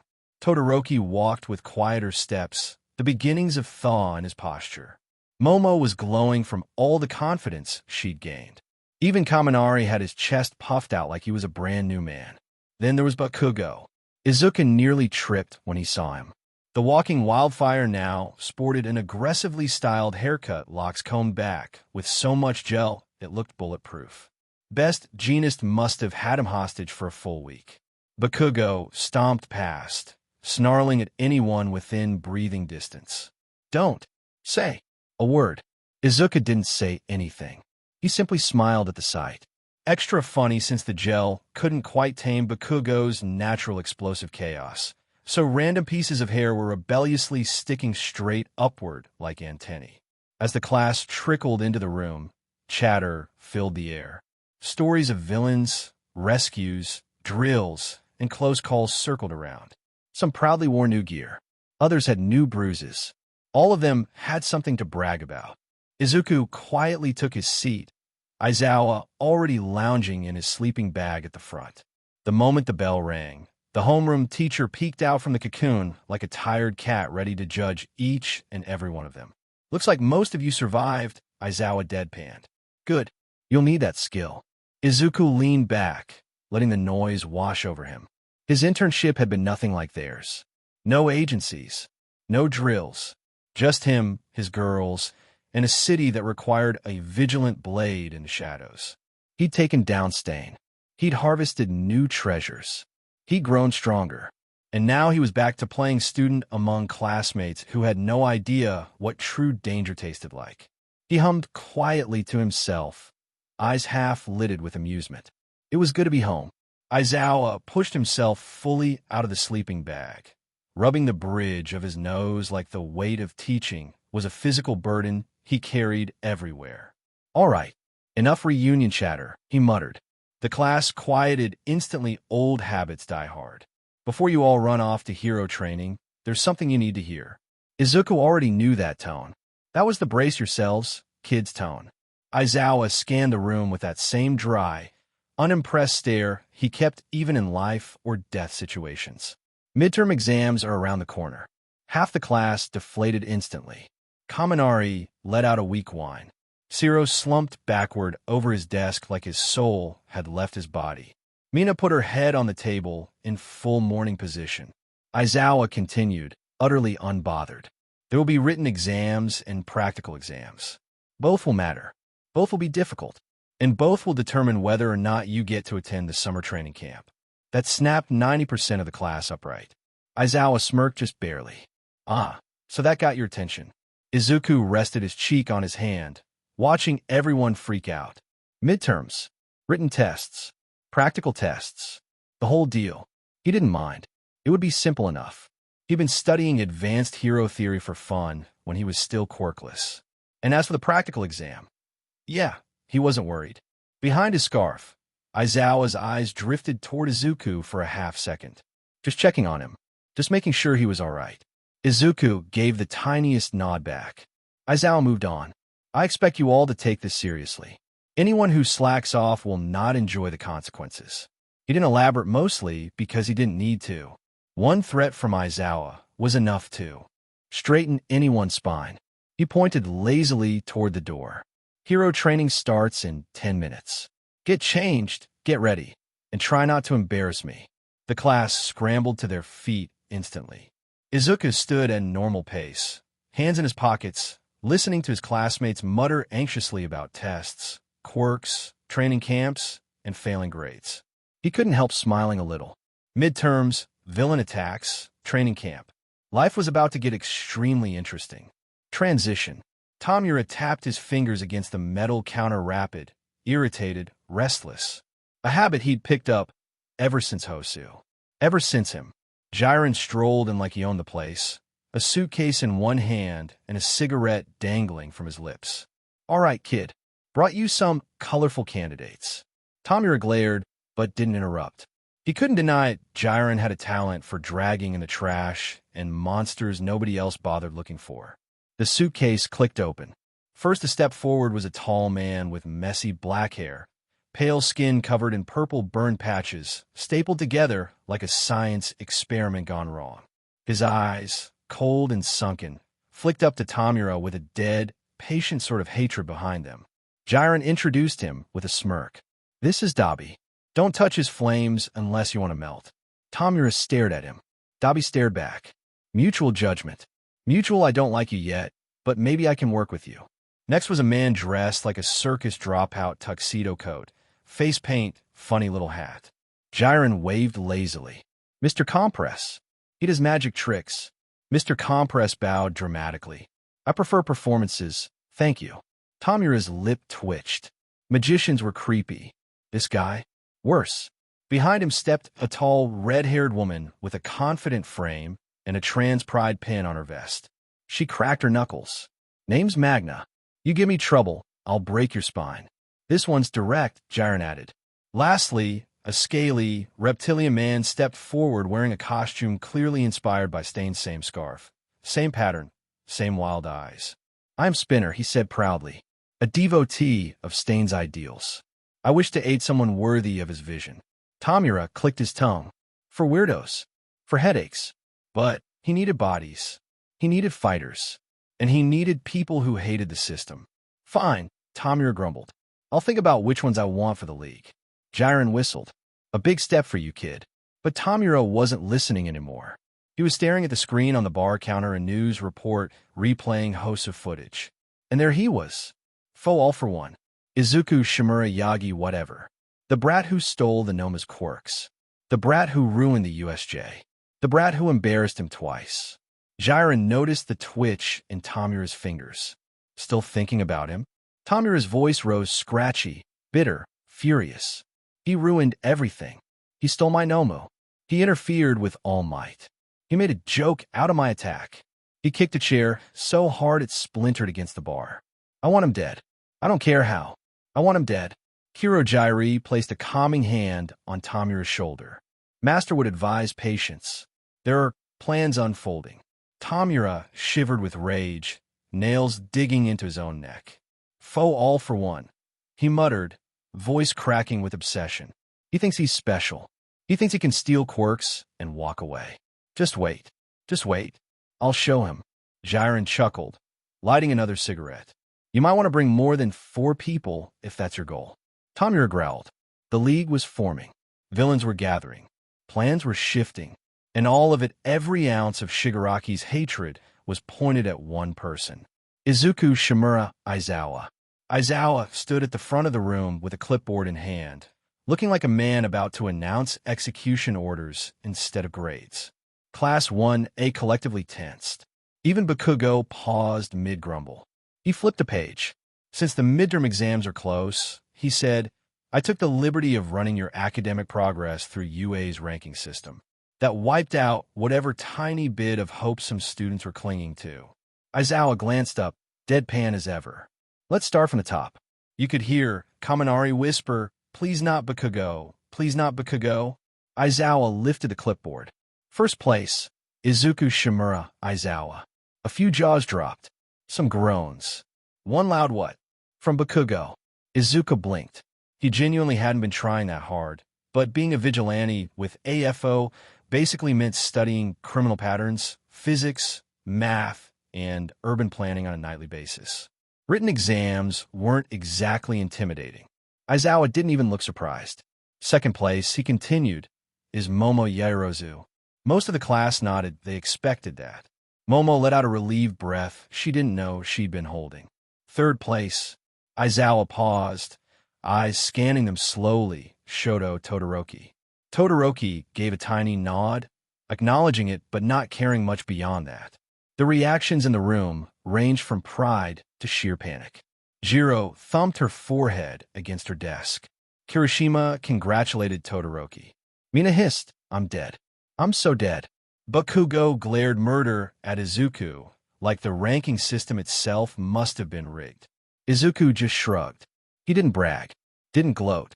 He simply said, Nisa told me to put effort into the written exam this time. Half the class groaned again.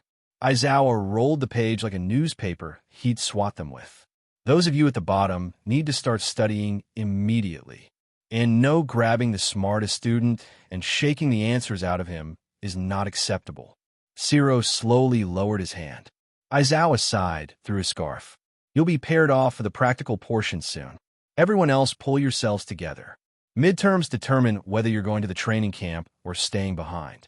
I don't need to explain why that would be pathetic. A faint smirk curled behind his scarf. Class 1A broke into anxious whispers.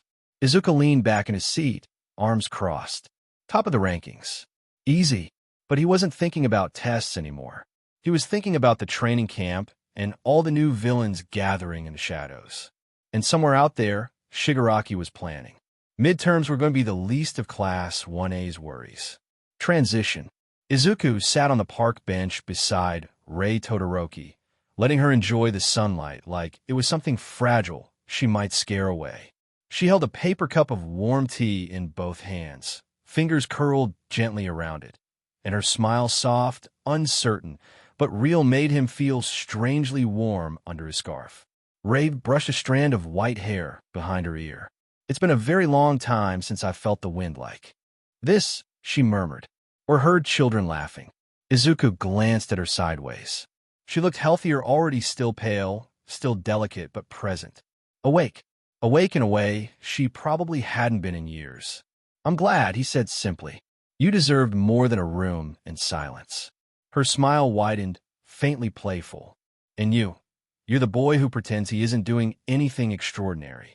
Izuku blinked, face going lightly red. I'm just helping. Not many help the broken, Rei whispered. Most avoid us.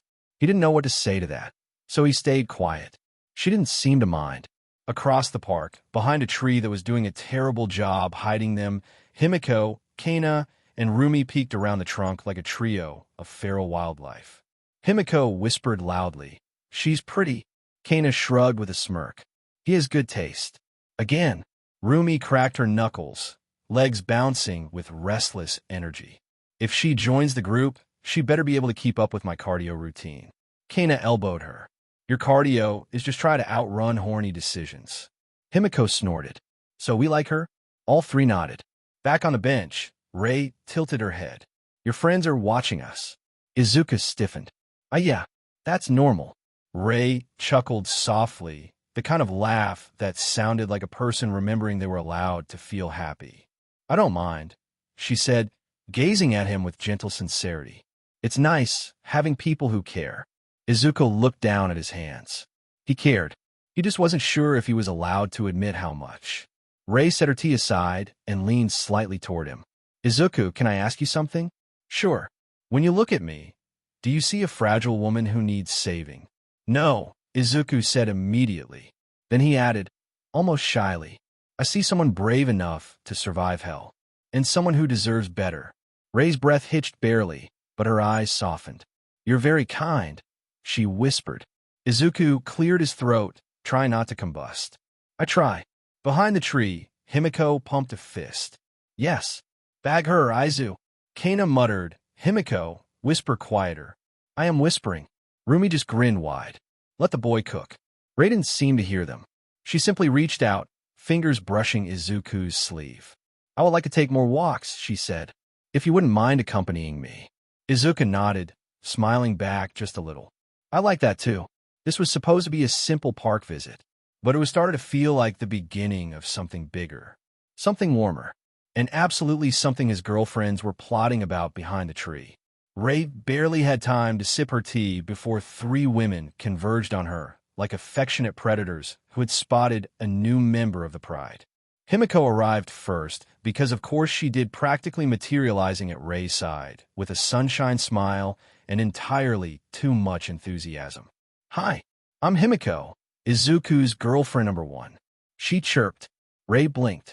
Oh, hello. Himiko leaned in with sparkling eyes. You're so pretty up close. Like really pretty. Izuku has amazing taste. We approve. Rei opened her mouth. Closed it again. Looked like she was trying to rewind reality for context. Then Kana sat down beside her with a gorgeous, confident smirk that somehow made Rei straighten up politely. Kana, Tsutsumi, Izuku's girlfriend number 2. She crossed her legs smoothly, tone cool and teasing. We noticed how he looks at you. Rei flushed. He looks at me? Like your piece in human form, Kana said casually. Rei nearly short-circuited. Before she could fully process that, Rumi dropped onto the bench on her other side, arm thrown over the back of it with effortless swagger. Rumi Usajiyama, she said. Girlfriend number 3. She gave Rei a look up and down, sizing her up, but friendly. And I gotta say, I get why Blueberry Boy is soft on you. Rei sputtered. Soft? Izuku? Himiko clasped Rei's hands in both of hers. We like you. Kana nodded. A lot. Rumi grinned. And Izuku's definitely into you. The way he was staring? Girl, that was practically a confession. Rei looked like someone had dropped her into a warm bath and an electrical outlet at the same time. But, I'm older, she managed. And I'm damaged. Himiko leaned forward until her forehead touched Rei's gently. So is Izuku, she whispered. That's why you fit. Kana added, we're not normal either. None of us are. That's why this works. Rumi stretched lazily. Besides, if you ever decide you want in, you're cute and sweet, and he clearly trusts you. That's a perfect resume. Rei lifted a trembling hand to her chest, visibly overwhelmed but not recoiling. Not uncomfortable. More like shocked by acceptance she hadn't expected to receive in this lifetime. I don't know what to say, she whispered. Himiko giggled. Say you'll keep walking with us. That's enough for now. Rei breathed in once, deeply, then smiled. Warm, soft, hopeful. That, she said, I can do. Just then, Izuku returned, drying his hands, looking confused at all 4 of them sitting together and smiling like a pack of cats that just adopted a 4th. What did I miss? 3 voices spoke at once. Nothing. Transition. Izuku sat wedged between Kirishima and Jiro at their usual table, a fortress made of cafeteria trays and questionable UA curry surrounding them. The atmosphere felt charged, like everyone knew something big was coming, but couldn't quite pin the shape of it yet. Even Izuku, who usually radiated quiet confidence, wore a contemplative look as he shoveled rice into his mouth. His mind was already drifting through 50 possible configurations of the exam and how to hide most of his quirks while still passing. Kirishima leaned forward, elbows on the table. So, what do you think they're going to throw at us? Robots again? Training obstacles? Maybe a simulated villain attack? He grinned. Honestly, anything's fine. Bring it on. Jiro flicked a dry stare at him. You say that now, but it's UA. They live to traumatize students. Every teacher here wakes up like, how can I emotionally scar teenagers today? Mina gasped dramatically. Midnight's totally going to do something insane. I can feel it. Maybe a death maze. A lava pit. A giant pit of lasers guarded by bears. Izuku snorted to spite himself. A laser bear pit? Really? Mina pointed her spoon at him. This is UA. I stand by my theory. Zero shrugged from across the table. Honestly, I'm with her. After USJ, I don't think anything's off limits. Ida, sitting rigidly as always, lifted his juice box with that overly formal seriousness. The written portion was straightforward. However, the practical, we must expect rigorous standards. Collaboration, strategy, and critical thinking will likely be tested. Izuku watched him carefully. Ida still had that shadow in his eyes, worry, guilt, whatever residue Hoso left in him. Izuku hoped he wouldn't do anything stupid during the exam. Again, Todoroki slid into the seat next to Izuku, quiet but observant as always. He spoke without preamble. Whatever the exam is, they won't make it easy. And they'll make it even harder because of the sports festival exposure. Izuku nodded slowly. Probably. Especially for the ones who stood out. Kirishima nudged him with a grin. Like you, man. Come on, champion of the whole festival. They're definitely cooking something nasty specifically for you. Jiro jabbed a thumb toward him. Seriously, you're strong as hell. They're gonna try to break you. Izuku smiled politely, but behind his eyes a little thrill ran warm down his spine. Let them try. He wouldn't break. He'd only learn. He took another bite of Katsudon and leaned back, listening to his friends bicker and speculate, enjoying the moment of calm before the inevitable storm. Whatever UA had planned next, he'd be ready. And he was pretty sure it wouldn't involve robots or bears. No, knowing Aizawa, it would be much, much worse. Izuku blinked as something lightly tapped the back of his head, more like a mosquito landing than an actual hit. But the dramatic gasp behind him made it obvious who it was before he even turned. Nito Monoma stood there with his usual theatrical smugness, hand poised mid-air like he'd just slapped a king off his throne. Oh dear, he crooned loudly, my deepest apologies, sports festival champion. I hope I didn't damage that precious, terrifying quirk of yours. Izuku's brain did a soft dial-up tone. Who? He stared at Monoma blankly, eyes squinting as though trying to remember which hallway locker the guy lived in. His friends watched in awkward silence, waiting for an explosion. Nothing. Izuku just kept staring. Monoma blinked. Nothing? Not even a comeback? No dramatic threat? He waved a hand. You remember me? Yes? Class 1B's rising star? Your rival? Your equal? Izuku snapped his fingers softly.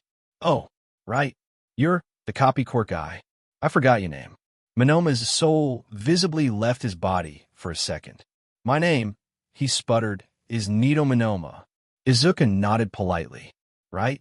That one. Mina covered her mouth to hide her laugh. Kirishima whispered, bro, just erase that dude from his RAM.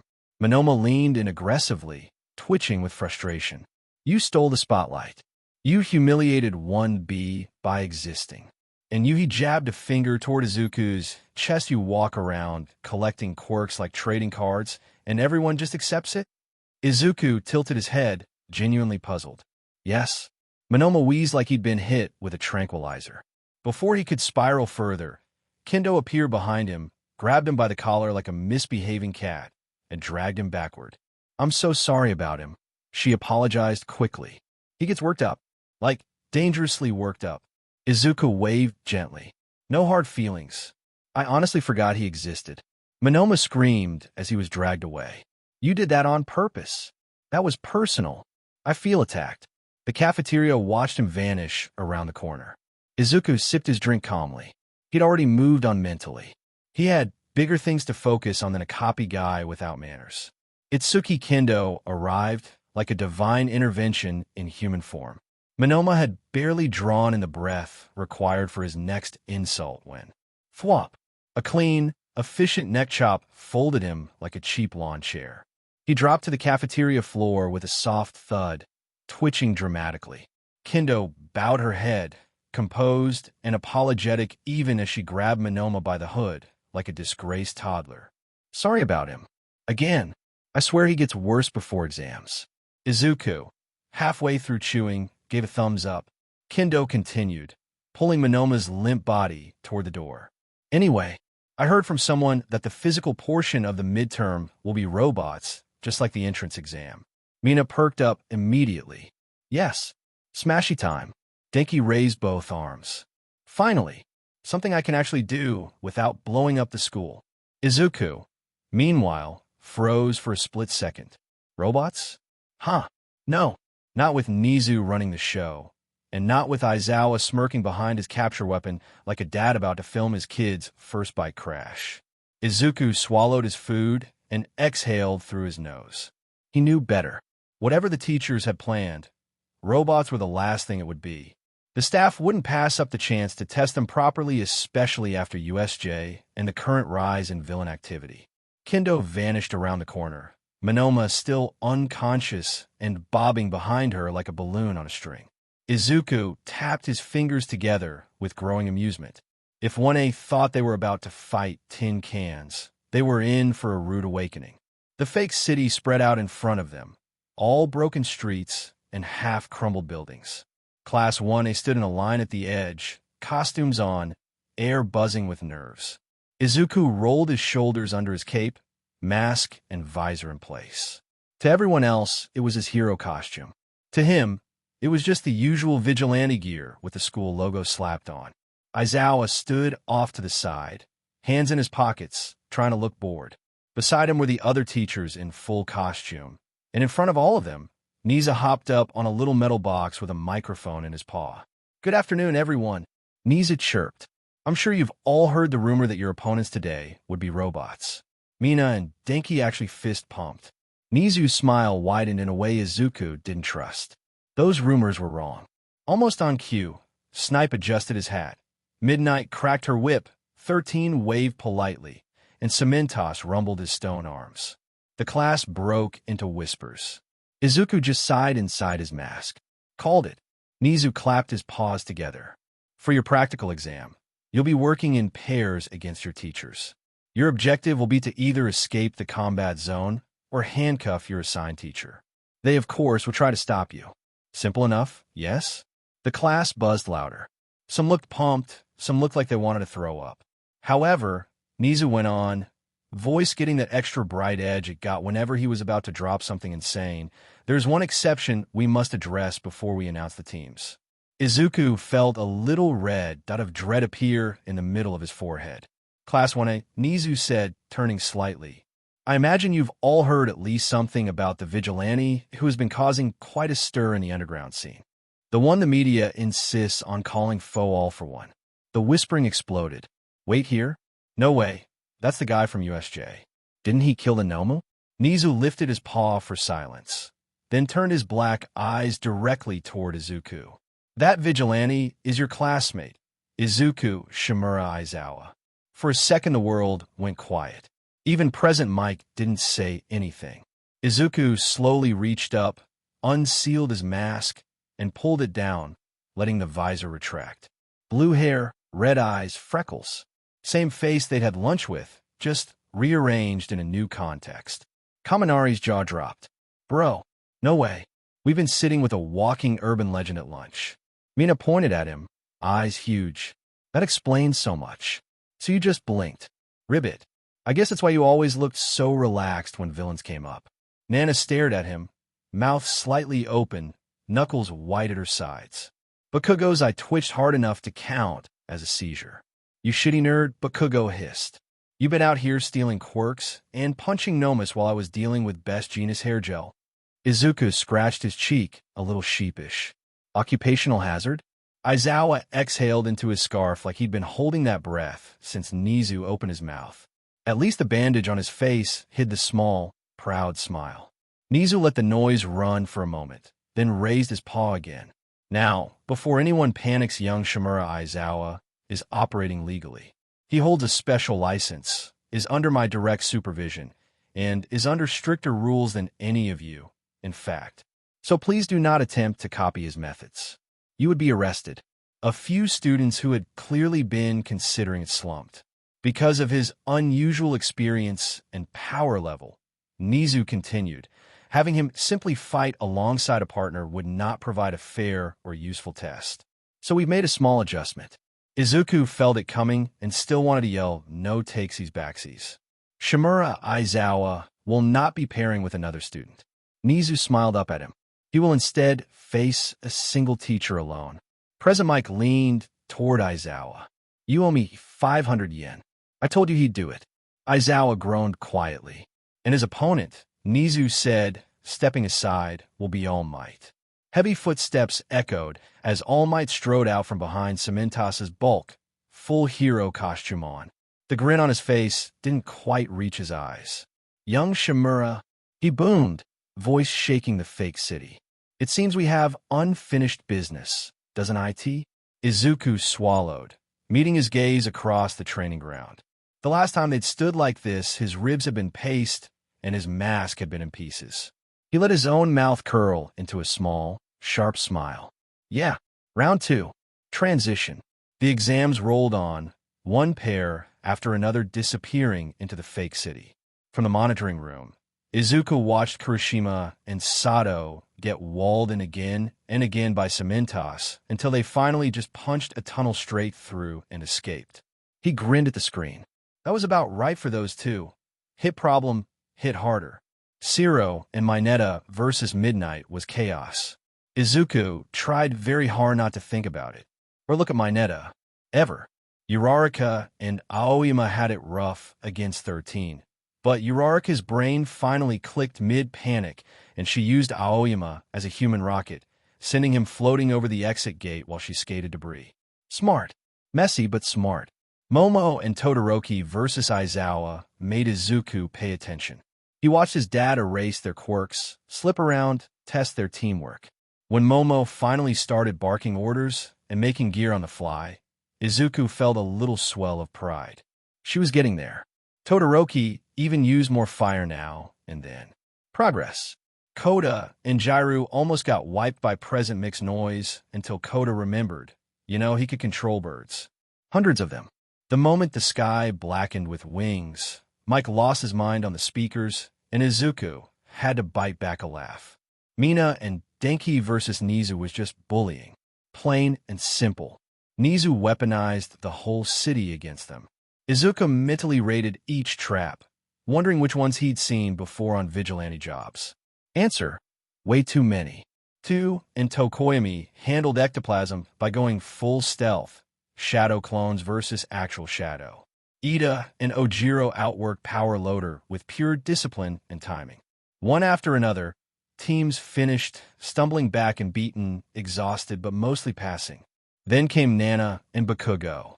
Izuku leaned forward without meaning to, arms folded, eyes locked on the monitor. Out on a street set, All Might stood like a wall of muscle and smile. Nana and Bakugo were crouched behind a busted-up car, both of them breathing hard, even though the fight hadn't started yet.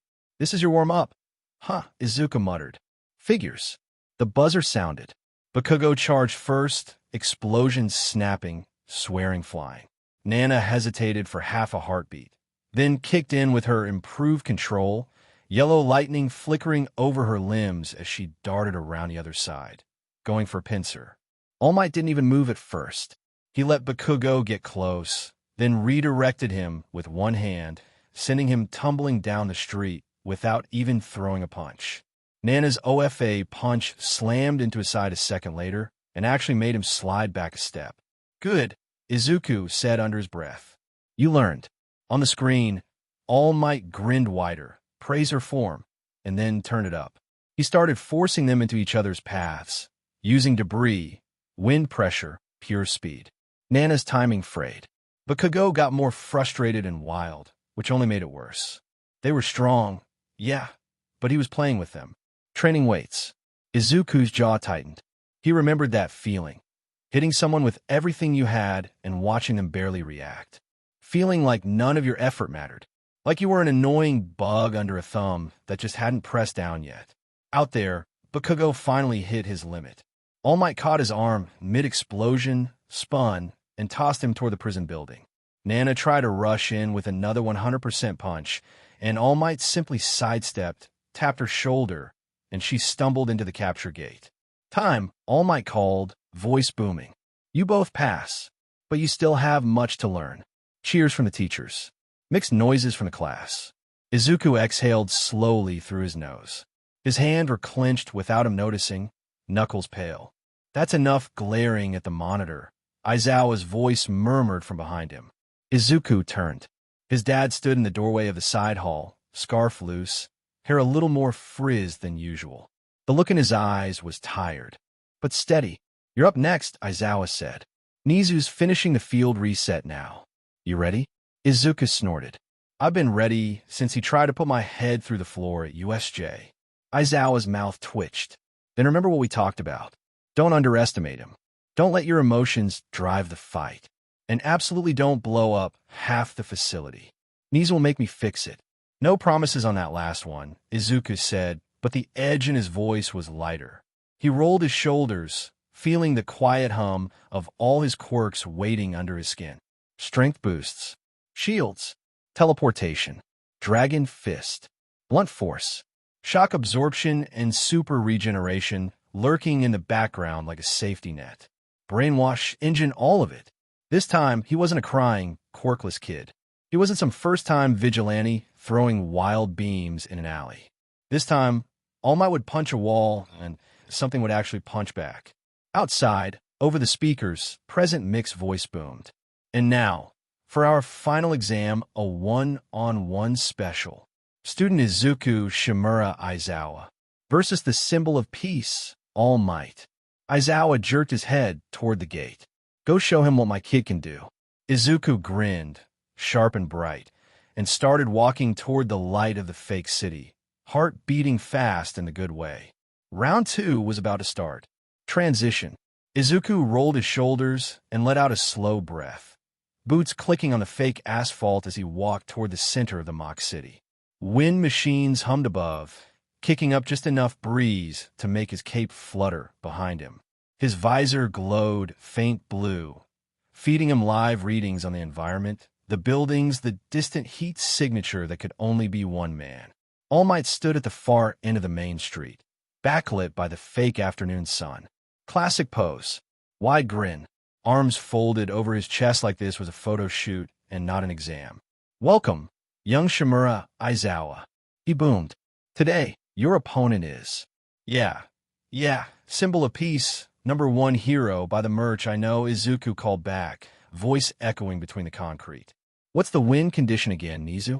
Nizu's voice crackled from the nearby speakers, polite and cheerful. Simple.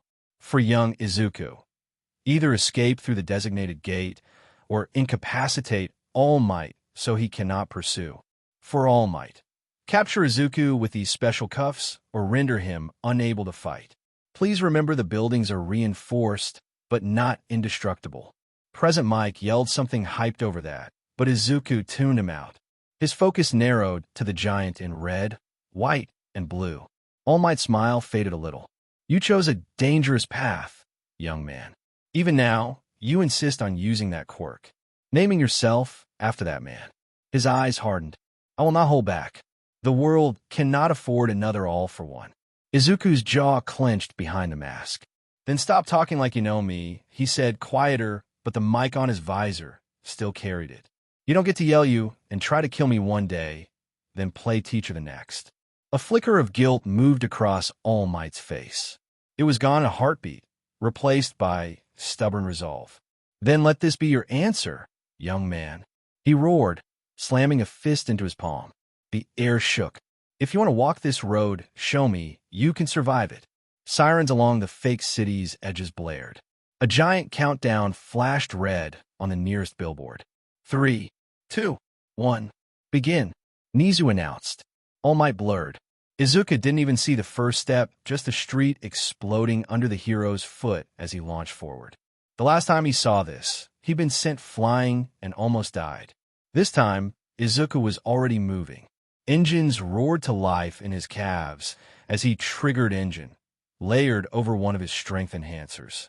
He kicked off the ground, repulsion rings flashing in a circle at his feet to add a sharp, explosive shove.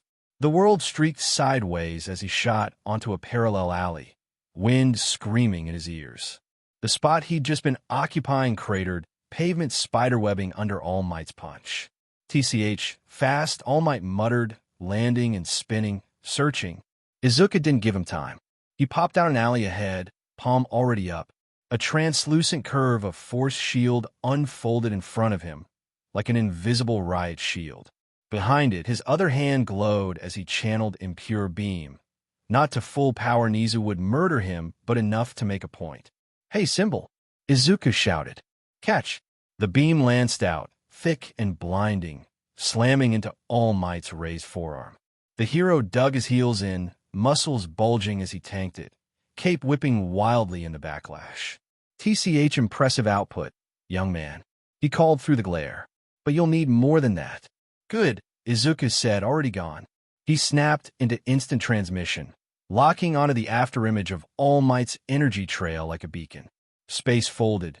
He reappeared above and behind the hero, fist cocked and wrapped in a swirling combo of blunt force, strength enhancers, and the phantom outline of a roaring dragon fist. All Might's instinct screamed. He twisted, eyes widening as he caught the glowing dragon shape in his peripheral vision. United.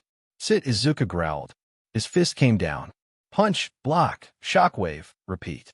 Izuku's dragon-wrapped fist crashed into All Might's crossed arms, the impact tearing up the street in a long trench behind the symbol of peace.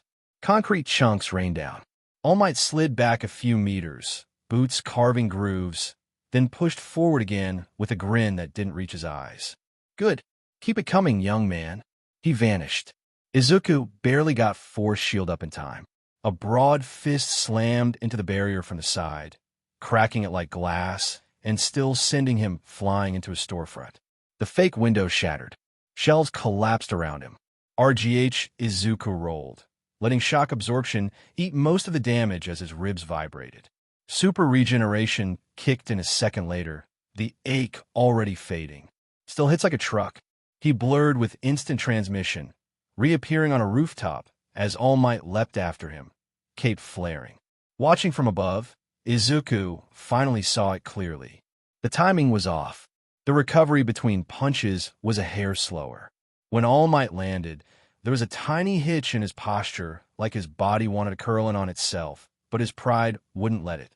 "Your embers are low, old man," Izuku thought, visor flickering as it tracked micro-tremors in the hero's frame. "You're burning on fumes." But fumes from All Might were still terrifying. He rushed again, throwing a flurry of blows. Izuku met him head on this time. Engines roaring, blunt force turning his counters into mini explosions. Fist met fist, shockwave after shockwave, slamming outward, rattling the fake city like it was made of cardboard. In the stands, dust shook from the railings. Present Mike was screaming commentary nobody could really hear over the booms. Nana stood pressed to the glass, trembling. They're going to break the whole field. Beside her, Inko watched in stunned silence, hands clutching her bag. Tashinori's friends and staff sat behind Nizu and Aizawa, all wide-eyed. Aizawa just stared, scarf tied around his neck, expression flat but eyes soft. "That's a kid," he muttered. "Make him actually work for once." Back in the city, Izuku ducked under a straight punch, used repulsion rings to kick off All Might's chest, then snapped a dragon fist uppercut into his chin. The glowing dragon's head exploded on impact, sending the giant hero skidding through 3 buildings before he crashed to a stop in a cloud of smoke. Izuku landed on a streetlight, panting lightly. Not from exhaustion, his stamina pool was stupid now, but from the mental effort of juggling so many quirks without overdoing it. The smoke thinned. All Might stood in the crater, shoulders rising and falling hard. Vital fluid seeped from the corner of his mouth, hidden from most people, but clear as day through the visor's zoom. "You've grown," All Might said, voice lower now. Not the booming cymbal tone. His real one, closer to Tashinori's. Izuku's chest tightened, just for a second. "Yeah," he replied. "You weren't there for it, but I managed." The air went colder between them. All Might's eyes narrowed. "You walk a very dangerous edge, young Shimura. Those quirks you steal, that name you took. Do you want to be seen as a villain?" "I don't care what I'm seen as," Izuku shot back. "People I save know what I am. And the people you kill?" All Might's voice sharpened, the symbol slipping back on like a mask. You think I don't know? I've seen those files. Vigilante or not, you've taken lives. That is not the path of a hero. Izuku's fist clenched. Rage bubbled, hot and familiar. You almost killed me, he said quietly. At USJ, you didn't even know who I was. You heard, all for one, and threw a punch meant to erase me. Don't talk morals to me. All Might flinched, just a little. Then he powered forward again, forcing the gill tone. I had to be sure, he shouted, sprinting, air cracking around him. If I hesitate, people die. His fist came in like a meteor. Izuku didn't dodge. He let shock absorption and super regeneration take it full on, the punch hammering him through the street and into a subway entrance. The world turned into impact and ringing and dust. He lay there for a heartbeat, ears buzzing, bones knitting back together faster than his brain could complain. Okay, he thought, staring up at the crumbling ceiling. Enough trading blows. His body's falling apart, and I'm just feeding his martyr complex. He pushed himself up, coughing, and teleported back to street level. All Might turned toward him, breathing hard, fist still raised. You can still stand after that? Impressive, young. Hey, Tashinori, Izuku cut in. He used his real voice. No filter, no modulation, just the name. The hero froze. Izuku stepped closer, visor dimming, so All Might could see his red eyes clearly. How about a question? All Might's jaw tightened. This is not the time for. It is. Izuku snapped. You keep preaching at me. So answer me this one thing. He dropped all the flashy quirks.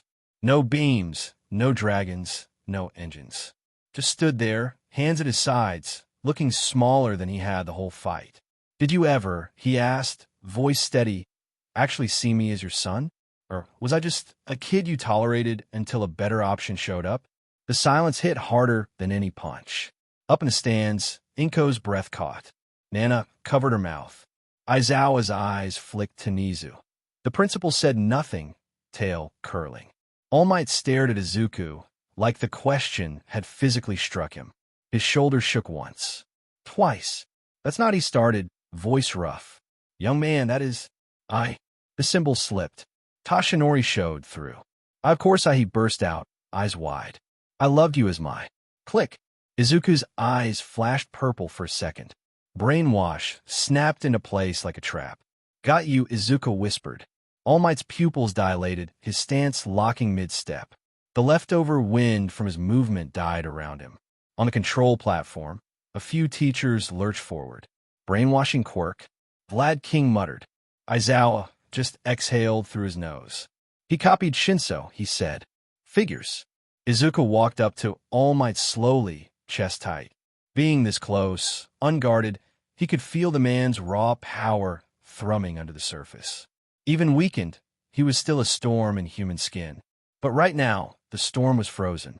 Listen carefully, Izuku said, voice low, so only the exam mics would really pick it up. You're under my quirk. Not if you understand. All Might's head dipped once, jerkily. Here's my command, Izuku continued, fighting down the lump in his throat. For the rest of this exam, you will not attack me. You will stay on your knees and allow yourself to be restrained. You will not try to break free. You will not injure yourself trying. You will remember everything that happened. You will remember the question I asked you.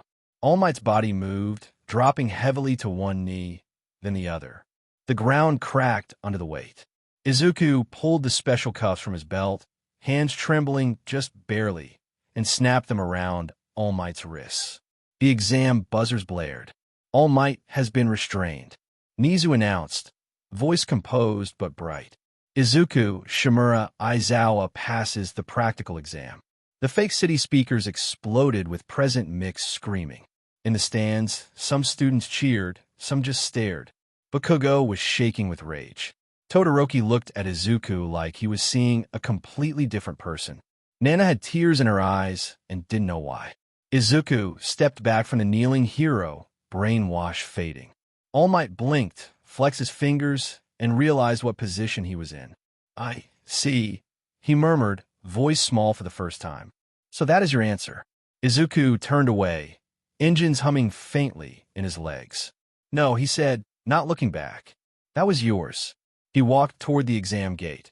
cape dragging through the dust, leaving the symbol of peace kneeling alone in the wrecked street. Transition. Izuku pushed open the door to the observation room, the last lingering traces of adrenaline still buzzing in his arms. His visor folded back into the respirator with a click hiss, exposing his face. The moment the class heard that sound, every head snapped toward him. For a heartbeat, one just stared. Then the room erupted. Dude, that was insane. You fought all my like he was just regular people? Yo, what even are you? I counted 15 separate quirks. 15. MidoriIkaru, that was incredible. Kirishima nearly tackled him with a bro handshake. Kaminari was practically vibrating. Ashido bounced in place like she was made of flubber. Even Todoroki looked impressed, confused, mildly betrayed, all might lost. Hard to tell with him. Izuku blinked, a bit thrown. He'd been ready for fear, suspicion, maybe admiration from a distance, but the wave of praise actually made his chest warm. Bakugo was scowling in the corner, arms crossed. Naturally, but even he muttered, "Tisish, that wasn't half bad, nerd." Coming from him, that was a standing ovation. Nana stood behind the crowd, hands fiddling with her sleeves. She gave him a small smile, shy, uncertain, but genuine. Izuku didn't say anything, but he nodded at her. She brightened. Aizawa, who had been leaning against the wall with a thermos of coffee, lifted one eyebrow at him. You didn't demolish half the training site. Proud of you. Izuku snorted. Thought about it. I'm sure. Aizawa's eyes softened behind his hair. Good work, kid. That one actually hit. Warm. Heavy. Grounding. His classmates kept babbling over each other, praising the combos, the speed, the raw power, the fact he tanked All Might's hits, the brainwash trick, the shockwave, the laser, the fist, the everything. The noise bounced around him like popcorn in a kettle. And right there, surrounded by kids who were supposed to have been his peers years ago, but were now his strange little found tribe, Izuku felt something unusual. Not rage, not bitterness, not the tight coil of trauma that usually lived under his ribs. Contentment. A quiet, almost comfortable feeling. He'd beaten his demon. He'd proven himself his way. On his terms. Not as Nana's replacement. Not as Toshinori's mistake. Not as a quirkless disappointment. As Izuku Shimura Aizawa. He exhaled through his nose, crossed his arms, and gave the room a small, satisfied grin. Yeah, he said, letting the praise wash over him. It was about time I sent him flying for once. His classmates laughed, half in disbelief, half in awe. The payback he'd waited years for? It tasted sweeter than any victory he'd imagined. Izuku dropped back into his usual seat as Aizawa shuffled in. Sleeping bag half zipped around his waist like he'd given up halfway through becoming a caterpillar. He looked marginally awake. A victory in itself. All right, problem children, he began, voice dry as concrete. Overall, you didn't embarrass me. I'll take it. A few cheers. A few sighs of relief. Mineta immediately started sniffling for no reason at all. Aizawa lifted a clipboard. Those who passed the practical and written exams will be joining us at the summer training camp. The room buzzed until he raised one finger. Those who did not pass will still be going. The room exploded with cheers. However, Aizawa added, and the cheers died harder than Kaminari's brain after 50,000 volts. You'll be taking remedial lessons during camp. With me. Half the class deflated instantly. Don't look at me like that, he added, sipping from his thermos. It builds character. Izuku watched the reactions with mild amusement. Kaminari looked like he'd just watched his GPA die in front of him. Shiro patted his back consolingly. Todoroki blinked, processing the concept of extra work like it was an alien language. Bakugo growled something about beating nature itself. Aizawa finally rolled his shoulders and waved them off. That's it for today. Go get your camp gear, buy what you need, pack what you don't have. You have until Monday. And don't do anything stupid. He stared directly at Izuku. Izuku raised his hands innocently. I haven't done anything. Aizawa gave him the flattest look a human could reasonably produce. The class giggled under their breath. Class dismissed. Chairs scraped. Conversations bubbled. Plans erupted instantly. Yo, we should all go grab supplies together. Mina, You cannot bring fireworks. But camp needs flair. Anyone want to hit the mall? I'm buying bug spray. So much bug spray. Izuku stretched, slinging his bag over his shoulder. He didn't really need supplies. He'd lived in far worse conditions on the streets and during vigilante nights, but he politely nodded as Kirishima and Tsuyu invited him. He declined. He had other things to do. Patrol, a visit to Rei, training, and later, 3 girlfriends who insisted on celebrating his exam win. Intensely. Yeah, he had a full evening. As he stepped into the hallway, the cheerful noise of Class 1A behind him, Izuku felt something odd tug in his chest again, something soft, something like belonging creeping up on him when he wasn't looking. Summer camp would be interesting. Dangerous, too. He knew it. He could practically feel the coming storm. And honestly, he couldn't wait. Transition. Izuku should have known better the moment Himiko had batted her lashes at him and said, "Come on, Zuku, it'll be fun." Fun, right? Now he was standing in front of the massive multi-floor shopping center, watching 3 beautiful, chaotic women drag poor Rei Todoroki inside like they were inducting her into a cult. Rei didn't fight it. Rei smiled. That alone short-circuited Izuku's brain for a moment. It looked so natural on her, so soft compared to the hollow, medicated blankness she'd worn when he first saw her. She held her purse close, her steps light, her silver hair fluttering. "Zuku, come on," Kana called back, already waving 2 shopping bags she definitely hadn't had 5 seconds ago. "You're slow."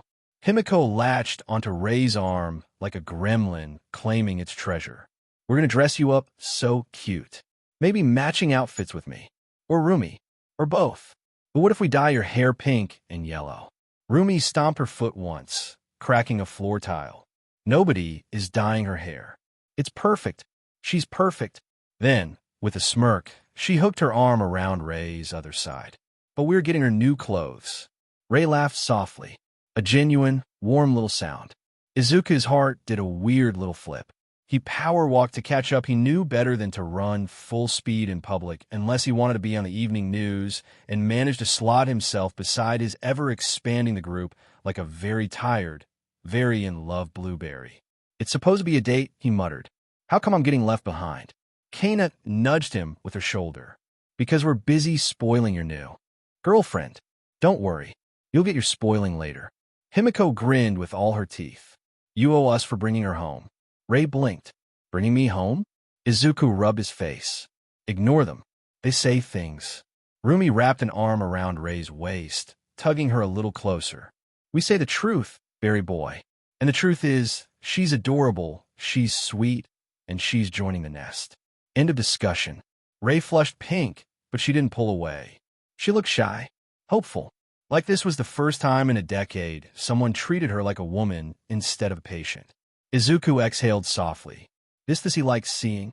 They moved through the mall, the girls window shopping, squealing over outfits for Rei, debating lingerie colors out loud, which got Izuku several looks for bystanders, and Rei slowly warming to them, her laughter growing more frequent, her posture relaxed. Izuku trailed behind, carrying all the bags because of course he did, watching them bounce from store to store. He couldn't help but smile. This was normal. This was sweet. This was a family. And for someone who had spent years being treated like a tool, a monster, or a corpse, it felt strangely healing.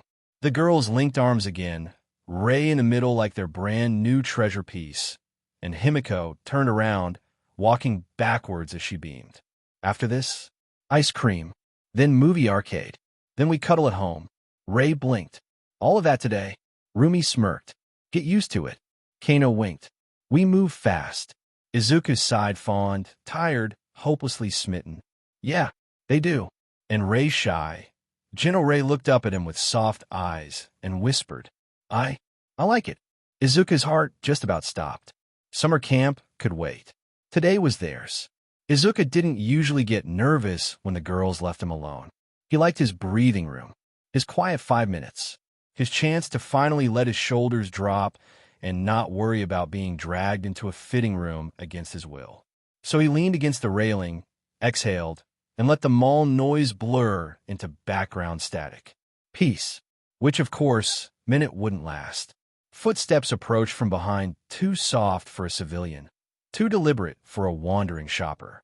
Izuku's instincts flickered, his muscles coiled, his quirks hummed under his skin, waiting for permission. Before he could turn, an arm casually draped around his neck. Not tight, not threatening, familiar, mocking. Yo, a lazy, scratchy voice breathed into his ear. I knew it. I recognized that fluffy blue hair from the sports festival. Izuku froze. A chill slid down his spine.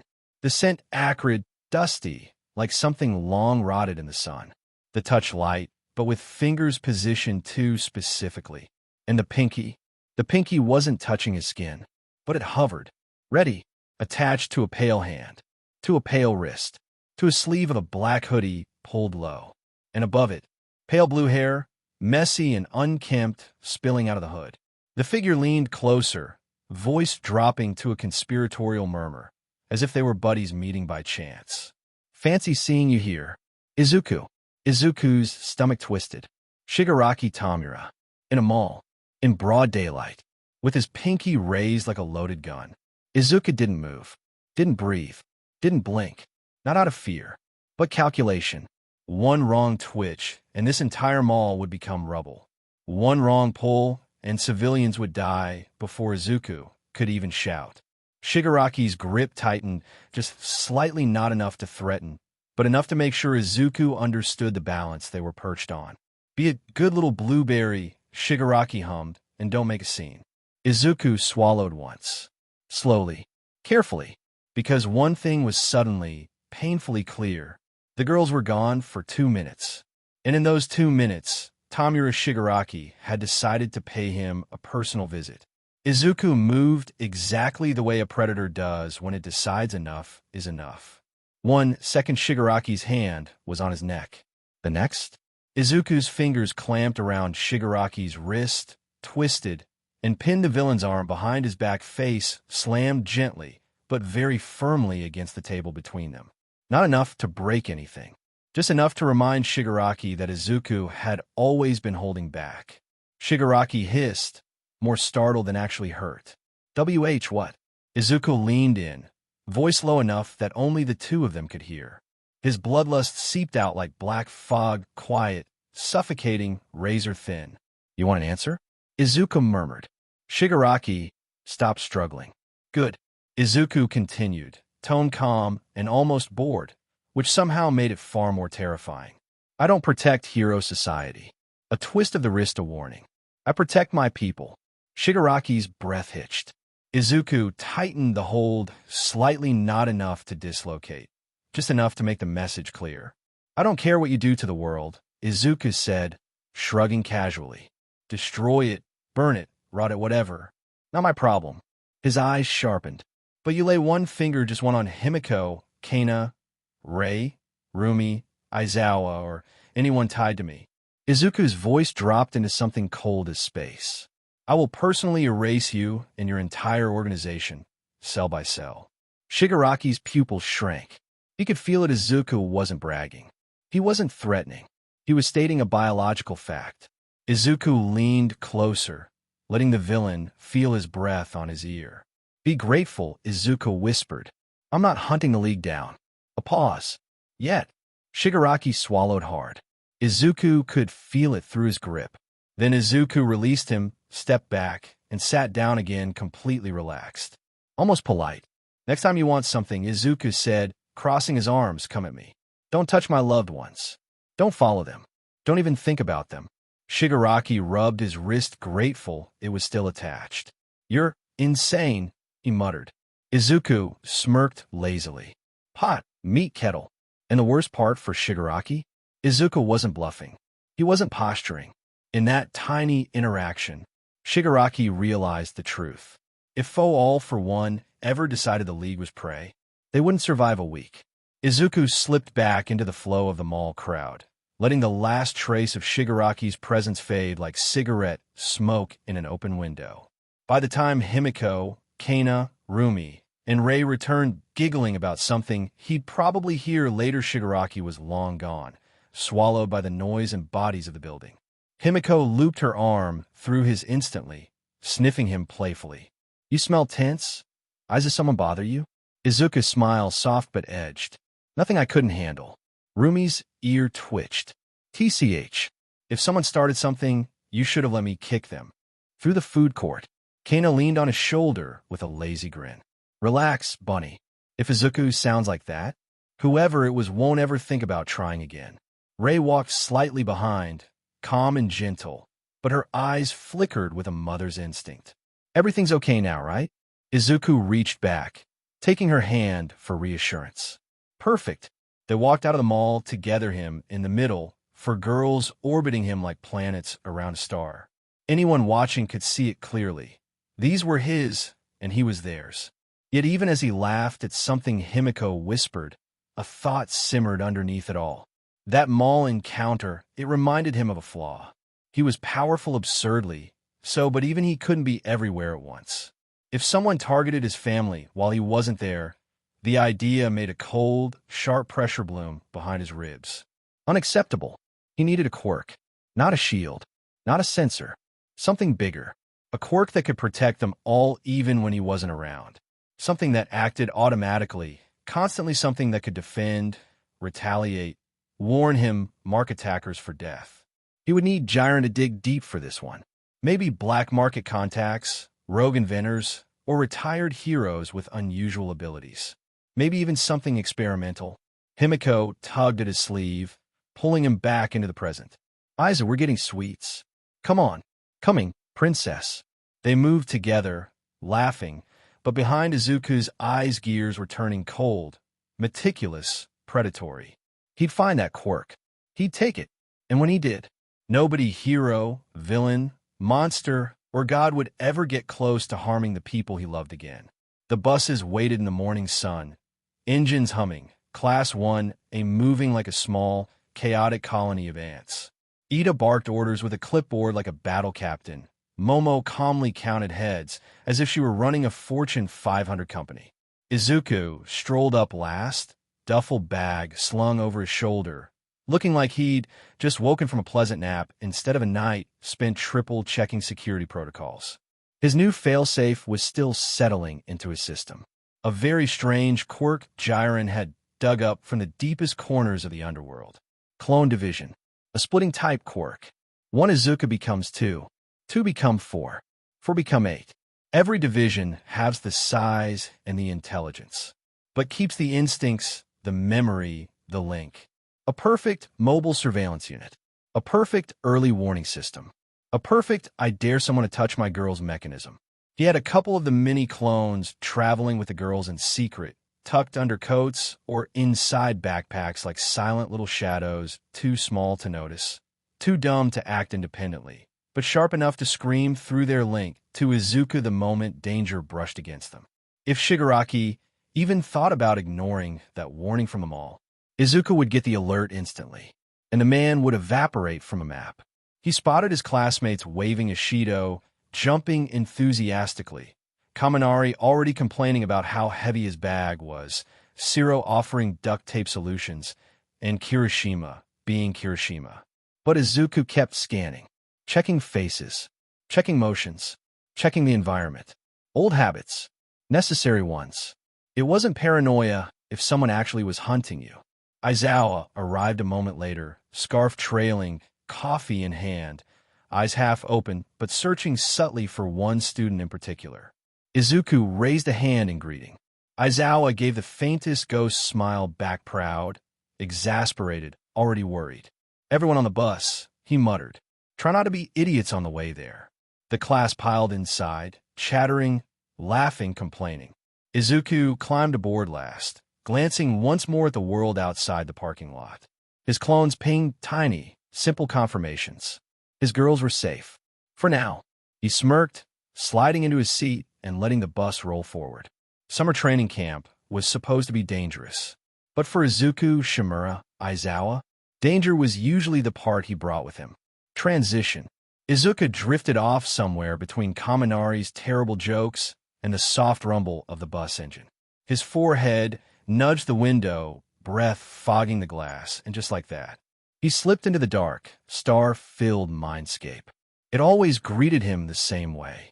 A quiet void, warm like a dream, lit by hundreds of floating lights. Each star Quirk, each constellation a stolen legacy. And standing in the center of it all was him, his vestige, the echo of All for One, sitting in his subconscious like the world's snarkiest roommate. The man-shaped silhouette tilted its head as Izuku approached. "Well," the vestige said, voice smooth as velvet and twice as smug, "you're heading into the woods with 30 teenagers who barely understand fire safety. I suppose disaster is inevitable." Izuku rubbed his eyes.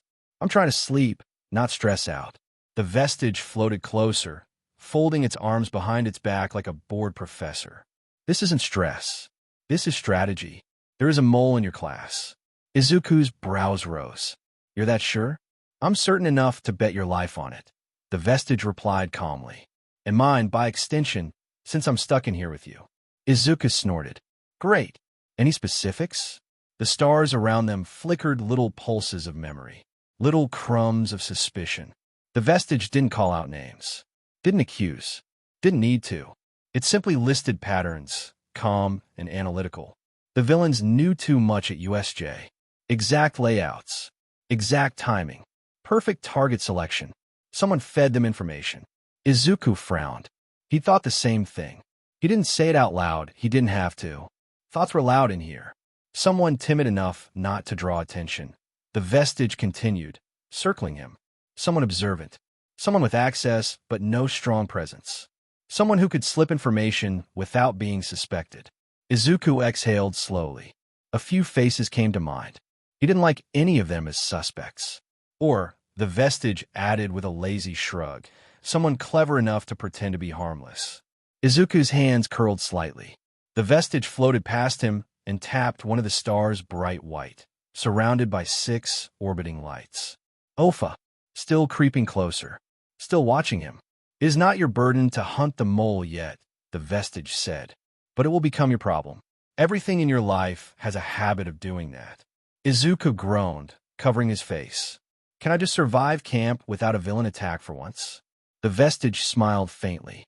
"Izuku, you attract trouble the way your girlfriend attracts knives. That's not my fault." "Of course not. But it is inevitable." The mindscape dimmed slightly, the bus slowing, the real world tugging. "Stay alert," the vestige warned, voice fading. "Someone is watching your class. And if the League learned anything from USJ, they won't make the same mistakes twice." Transition. Everyone screamed as the ground vanished under their feet. The dirt turned into a sliding wave of earth and trees, carrying Class 1A straight over the edge and down the cliff in a roaring landslide. Limbs flailed. Kaminari shrieked. Moneta yelled something about lawsuits. Aizawa just sighed like this was a Tuesday. Izuku stayed where he was, boots still on solid rock next to his dad. Maladay's ears twitched. Why didn't that one fall? Pixie Bob leaned forward, hands on her hips, eyes sparkling. "Oh, you must be the special case Eraserhead warned us about. The little terror with a scary quirk." Izuku gave a small bow. "Izuku Shimura Aizawa. Nice to meet you." Koda just stared at him from behind his hat, unimpressed and already done with everyone's existence. "You're supposed to be with your class," Maladay said, tilting her head. "You know, falling, screaming, character development, all that." Aizawa shoved his hands in his pockets. "He'll manage the development part just fine without face planting into a forest. Plus, I needed him up here for a second." Pixie Bob squinted between them. "So what? He gets a ride in the car? That's not very fair to the others." Izuku scratched his cheek. "I mean, I can just jump." All 3 of them stared at him. "You what?" Pixie Bob asked. He pointed down at the forest where his classmates were still sliding, now tiny shapes vanishing into the trees. "I've got plenty of ways to not die on the way down. I'll go the long way. Help them deal with whatever you've got waiting. Consider it extra credit." Maladay looked at Aizawa. "You weren't kidding. He really is weirdly calm." "That's him on a good day," Aizawa said, sounding almost proud. "Just don't get in his way if he starts testing things." Pixie Bob gave Izuku a playful wink. Fine.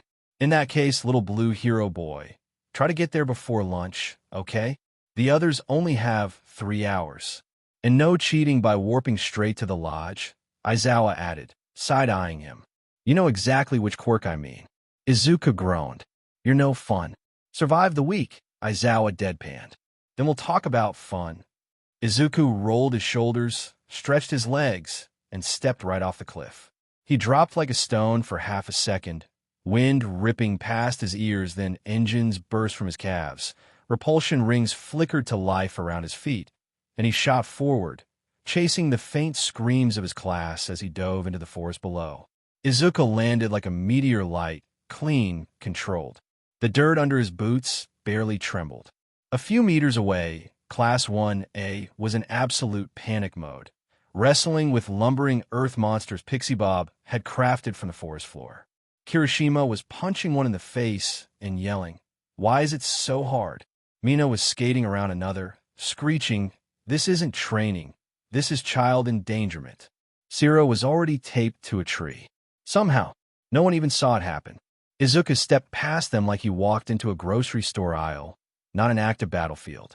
One dirt beast, about the size of a small truck, lunged at him, its rocky claws stretching forward. He flicked his wrist. A thin, shimmering crescent of impure beam snapped through the air and erased the monster in a clean diagonal slice. Silence.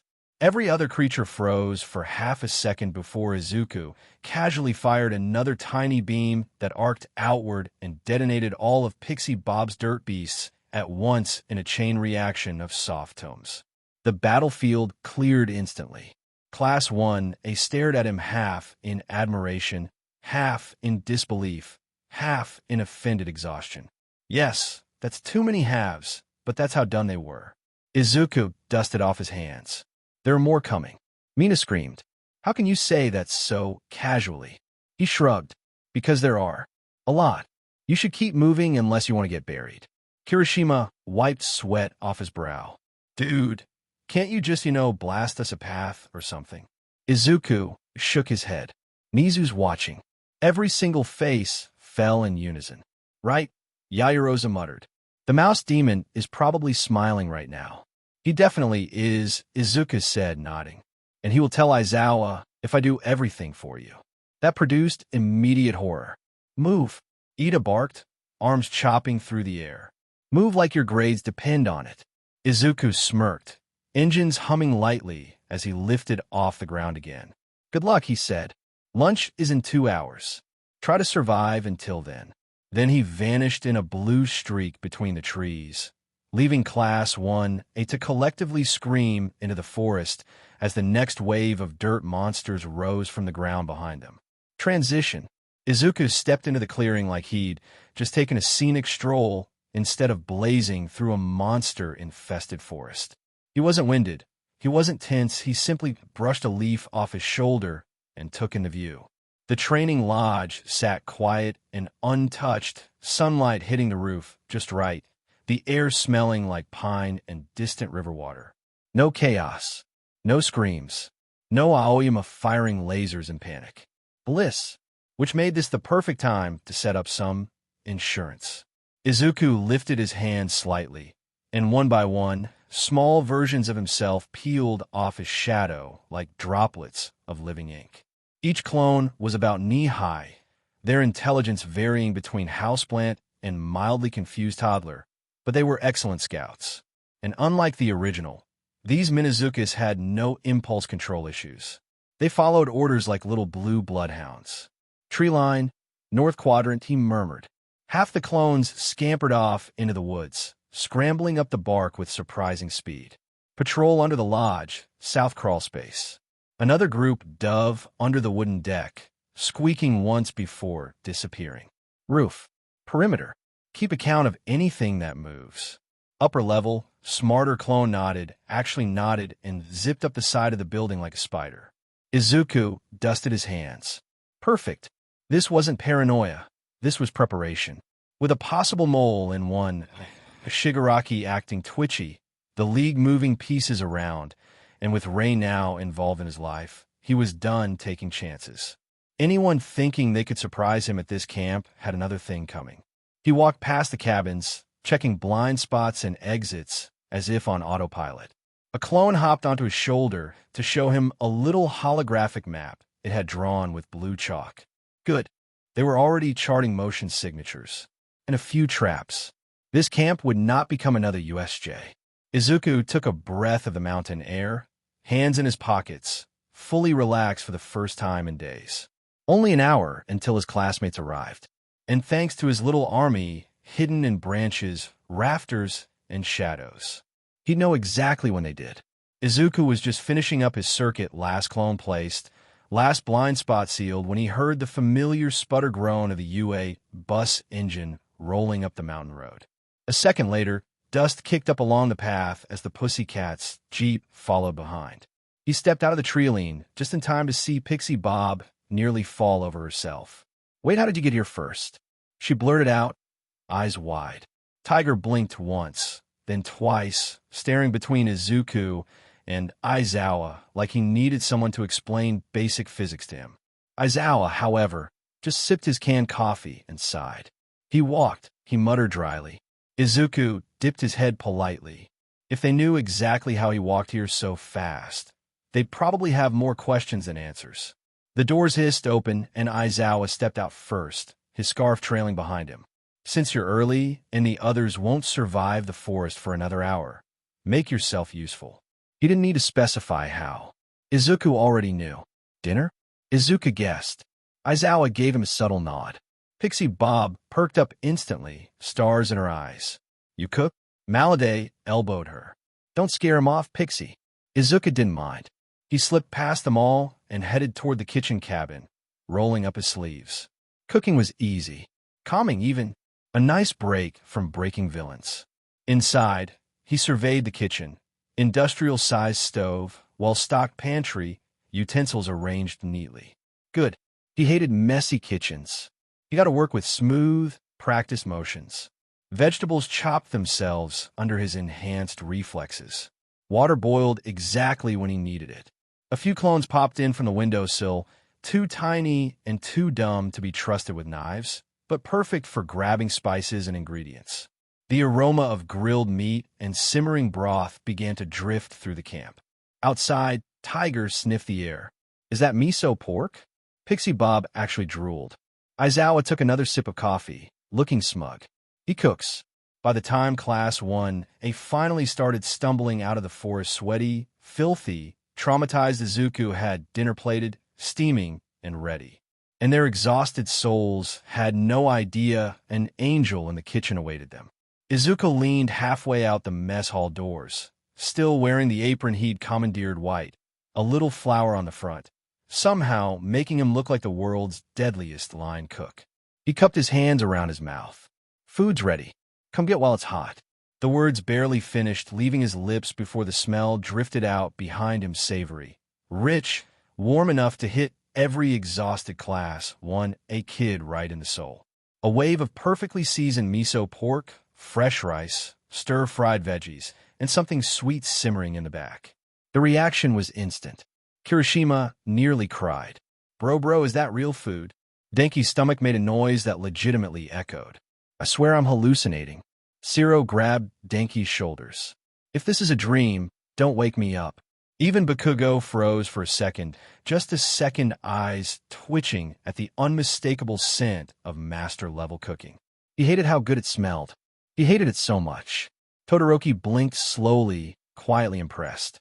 "This smells better than anything I've eaten in months." Mina practically levitated toward the door like a cartoon character following a pie on a windowsill. "Izuku cooks. What can't he do?" Inside, Pixie Bob and Mandalay were already hovering like hungry cats, waiting patiently or not so patiently for their turn. Even Aizawa looked more awake than usual, coffee halfway forgotten. Izuku wiped his hands on the apron, unfazed by the entire class stampeding toward him like starving villagers. "Plates are on the left," he said calmly, stepping aside. "Don't trample each other." They swarmed in anyway, and as the chaos unfolded, Izuku watched his tired, bruised classmates devour the food he'd made without hesitation or ego. Tomorrow would be training hell. Tonight, they could eat. They're going to die. Transition. Izuku sank deeper into the hot water, feeling his muscles finally loosen after a day of pretending not to laugh at his classmates' suffering. The springs were warm, the night air cool, and steam coiled lazily around the boy's side like drifting fog. Naturally, the peace lasted about 4 seconds. "Shimura," Kaminari said, scooting closer with a dumb grin, "you gotta tell us what being a vigilante is really like." Zero nodded eagerly.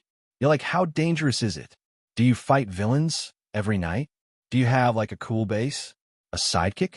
A catchphrase?" Kirishima splashed water lightly. "Manly dudes help people, but you help people illegally. That's hardcore." Izuku shrugged, leaning an arm on the edge of the spring. "It's not as cool as it looks. Mostly running around, dealing with trash bags, and getting punched." "Sounds kinda cool," Kaminari whispered, before Izuku could elaborate further. Flip clink clonk. Mineta had a grappling line halfway up the wall. Koda, who was sitting above on the girl's side, glared down with the silent rage of a disappointed god. Izuku didn't even look. He snagged Mineta's grappling device with grapple, reeled him in like a fish, and dunked him back into the boy's side with a splash. Mineta sputtered. "Bro, let a man dream." "Dream quieter," Izuku muttered. Koda nodded approvingly. On the girl's side, the chatter quieted. Jiro, Hagakure, Ashido, and even Momo all leaned against the divider, pretending not to eavesdrop with varying levels of subtlety. "So, like," Kirishima continued, "when did you start doing vigilante stuff?" 13, Izuku answered simply.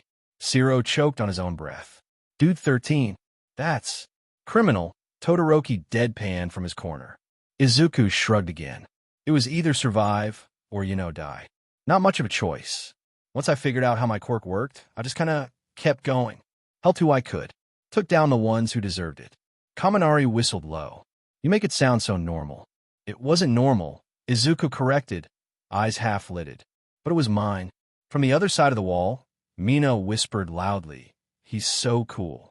"Shoo." Jiro elbowed her. Izuku heard all of it, of course. Kirishima stretched his arms along the rocks. "You're way more open about this stuff than I expected, dude." Izuku smiled lightly. "If I don't tell you myself, someone else will eventually. I'd rather you hear it from me." That earned a collective nod of respect. Even Todoroki looked at him with something like understanding. Mineta popped back up. "So, were you like a lone wolf vigilante? A brooding nighttime edgelord? Or?"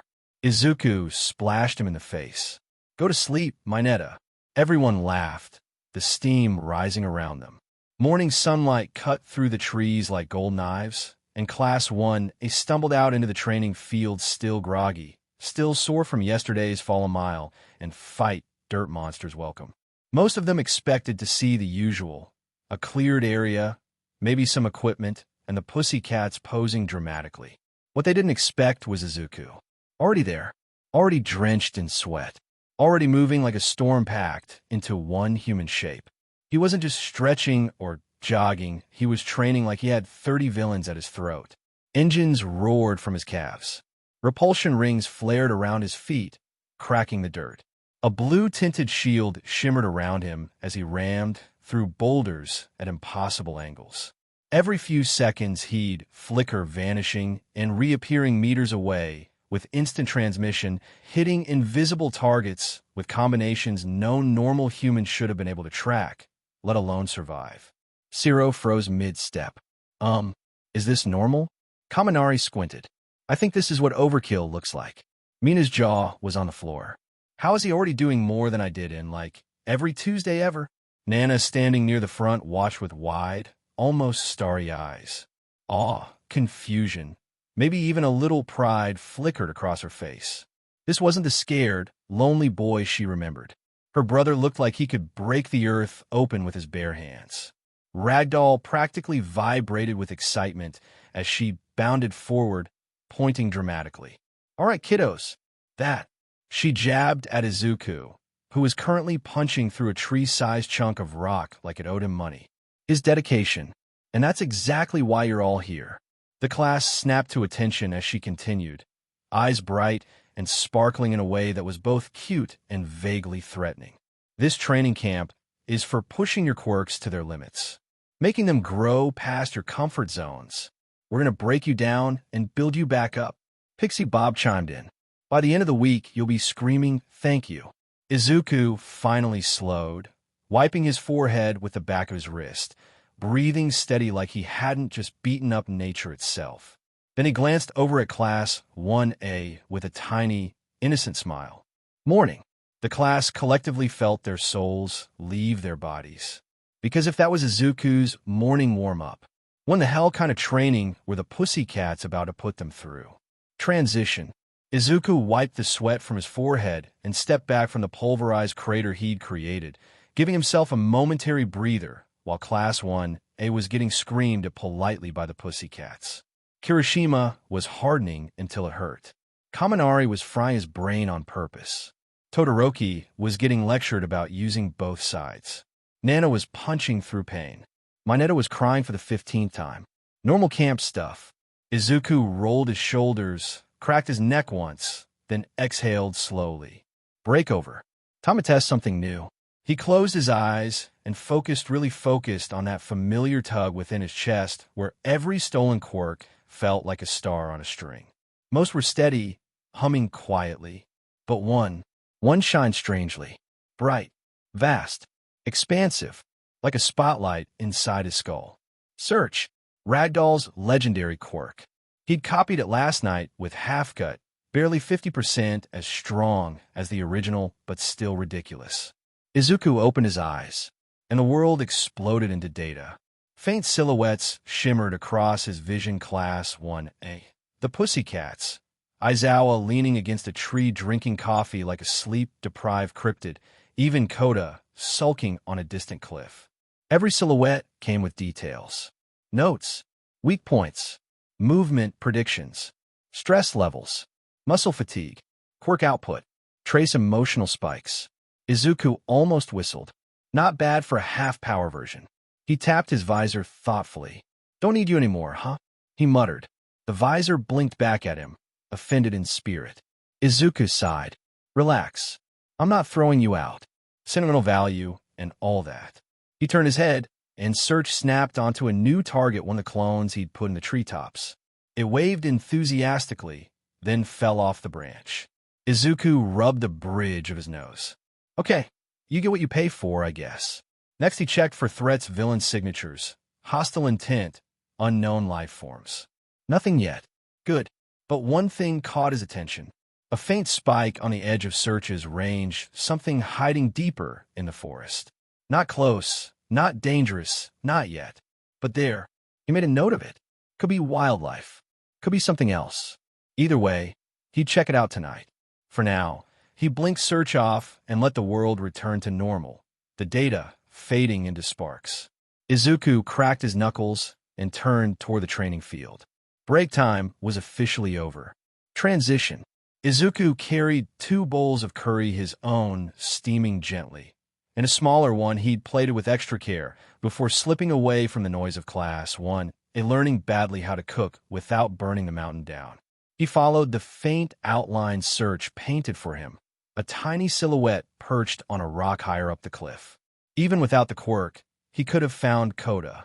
The kid always climbed to places no one else wanted to go. Izuku hopped up the ledges with lazy ease until he reached the top.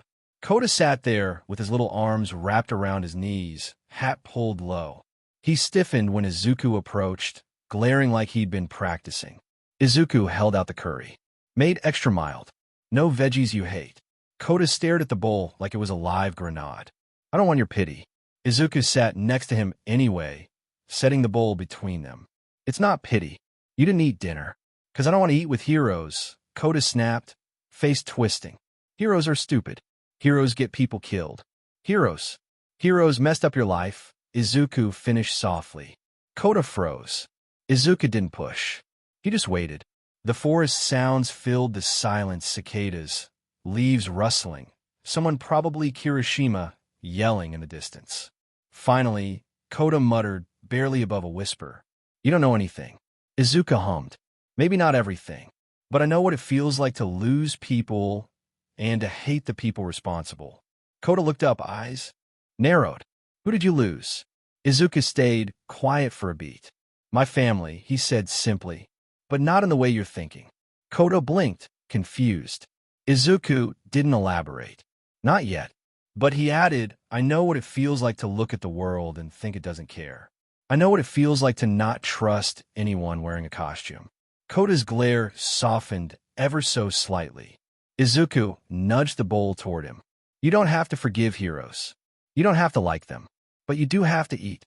Otherwise, you're going to pass out tomorrow before training even starts.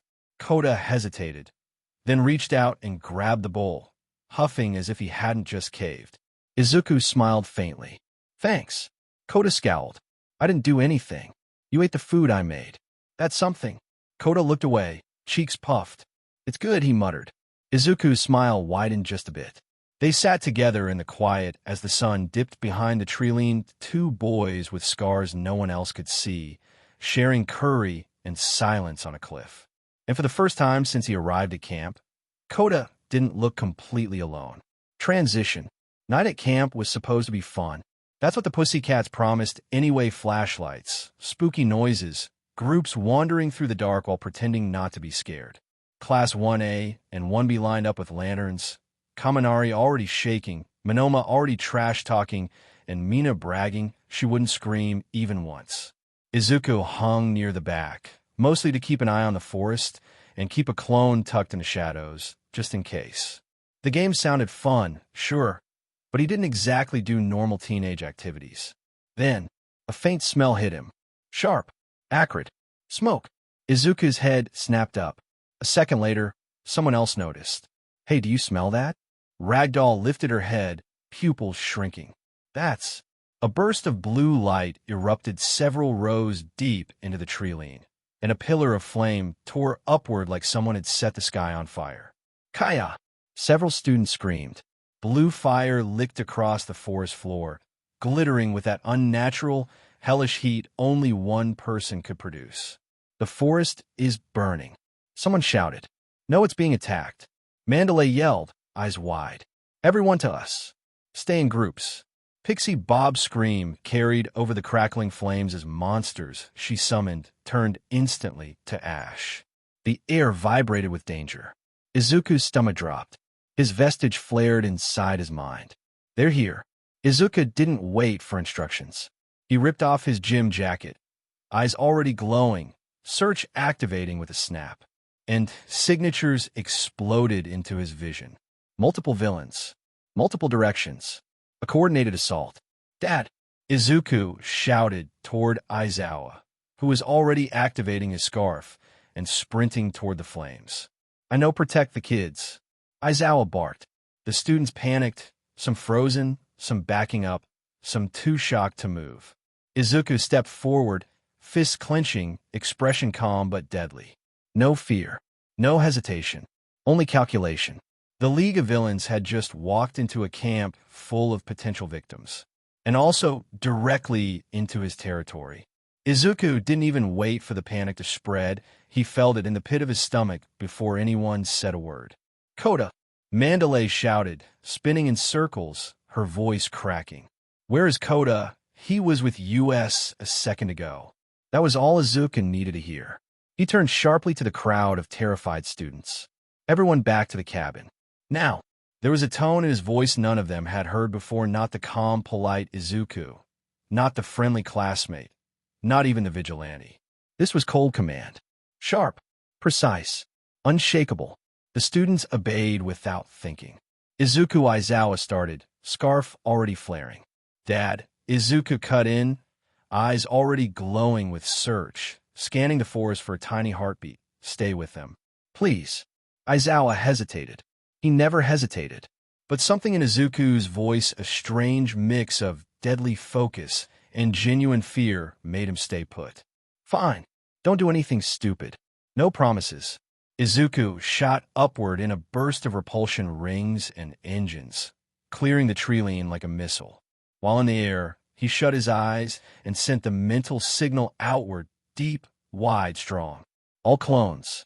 Protect Class 1A and 1B. Engage anything hostile. Non-lethal unless necessary. Dozens of tiny responses pinged through his mind like little beeps. Yes. Protect. Fight. Save. Down in the camp, miniature Izukus dropped from rooftops, scuttled out from behind cabins, leapt out of trees tiny, messy, dumb, but absolutely ready to throw hands with anything that came close. Then Izuku reached for the farthest signal, a clone stationed miles away in the city, waiting for orders. Its thoughts were sluggish, small, but it understood the command perfectly. Call in backup. Heroes. Anyone. Now. The clone nodded once and sprinted off. Good. Izuku shot through the sky, the forest lighting up beneath him with streaks of blue fire and villain signatures. Search zeroed in, and he saw him, a small silhouette, running, terrified, and behind him, a figure with muscular fibers exploding from his body. Tall, dark, and smiling. Muscular. Izuku's teeth bared. No one touches that kid. He dove, engines screaming, a shockwave bursting behind him as he dropped like a comet straight toward Koda's location. Izuku hit muscular like a human bullet. The villain's arm hadn't even finished coming down before a blue blur crashed into his ribs and sent him skidding sideways, boots tearing up rock and dirt. Koda dropped to his knees, gasping, staring at the spot where that fist had almost ended him. Izuku landed between them, cape fluttering, eyes glowing red through the visor. Back away, Koda, he said, voice low. Get behind the rocks and don't move. Koda's throat worked. You're. Later, Izuku cut him off, never taking his eyes off Muscular. Go. Koda scrambled back, hands shaking. Muscular straightened, laughter bubbling out of him, half cough, half wheeze. Ha ha ha ha. That hurt, he said, grinning wide-eyed, twitching. The muscles around his right arm already started to swell and twist, like raw meat ballooning under his skin. You're even better than they said, kid. Full all for one, huh? Finally, something fun at this camp. Izuku rolled his shoulders, letting strength enhancement, super strength, and shock absorption pulse through his body. The ground cracked under his feet. I'm not here to entertain you, he said. You were about to kill a kid. Muscular snorted. Hero brats. You're all the same. Kids' parents were heroes too. Try to be noble. You know where that got them? Smeared. Koda froze behind the rock. Izuku's fingers curled. Something ugly twisted in his chest. You're the one who killed them. Muscular grinned wider, proud of it. Right? And I'll send this one to meet him once I tear you apart. He stomped forward, Quirk flaring. Layers and layers of muscle fiber exploded out, wrapping his body in a writhing armor. His silhouette doubled, then tripled in bulk, veins bulging, ground shaking with each step. Izuku didn't move.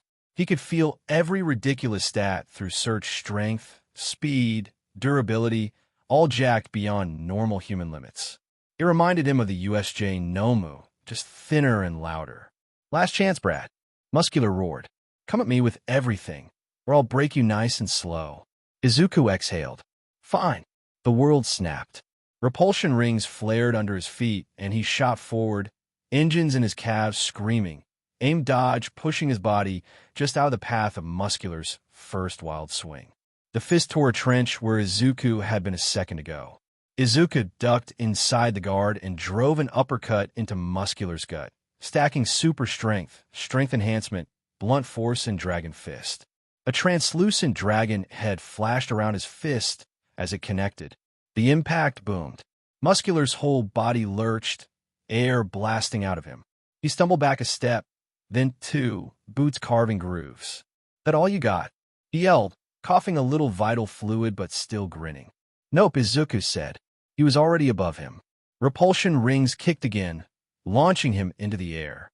Izuku twisted mid-flight, both hands raised. Energy gathered in front of his palms, forming a rough, massive fist of light blunt force layered with impure beam, compressed instead of released in a straight shot. Stay down, he muttered. He brought it down like a hammer. The energy fist slammed into Muscular's shoulder and chest, driving him to one knee, rock shattering under the force. The villain roared and pushed up against it, flesh armor bulking, muscles fighting the pressure. You hit hard, brat. I'll give you that. Muscular spat, I wiled. But I'm not like that, Nomu. I don't break that easy. Didn't say you did, Izuku replied. He let the construct vanish, dropped to the ground, and stepped in close again. Shock absorption braced his body as Muscular swung a desperate haymaker. Izuku let it hit, boots sliding a few inches. Then he grabbed Muscular's mutated arm with both hands. No all for one. No stealing. He didn't want this guy's power in him. He didn't even want the echo of it. He just wanted him gone. Here's the thing about muscles, Izuku said quietly, almost conversational. If they're all power and no control. He shifted his stance, channeled every enhancement quirk he had into his grip, and twisted. They tear. There was a horrible rip as the overgrown fibers snapped and unwound. Muscular screamed, the armor around his arm collapsing like wet rope, his body lurching forward off balance. Izuku stepped around him, grabbed the back of his head, and drove his face into the rock with a dragon, fist-boosted slam. The cliff side cratered. Dust and stone exploded outward. The echo rolled across the forest. When the clouds settled, Muscular lay half buried in rock, body slack. Muscle armor melted away. His chest moved once, twice, then stopped. Izuku stood over him, breathing steady, eyes dull. He waited a few seconds, watching. Search confirmed it no life signature. Nothing to steal. Not that he planned to. Trash, he muttered. He turned away. Kota was still behind the rock, eyes wide, body shaking. He stared at the broken villain, then at Izuku, then back again. You killed him, Kota whispered. It was an accusation, more shock than anything.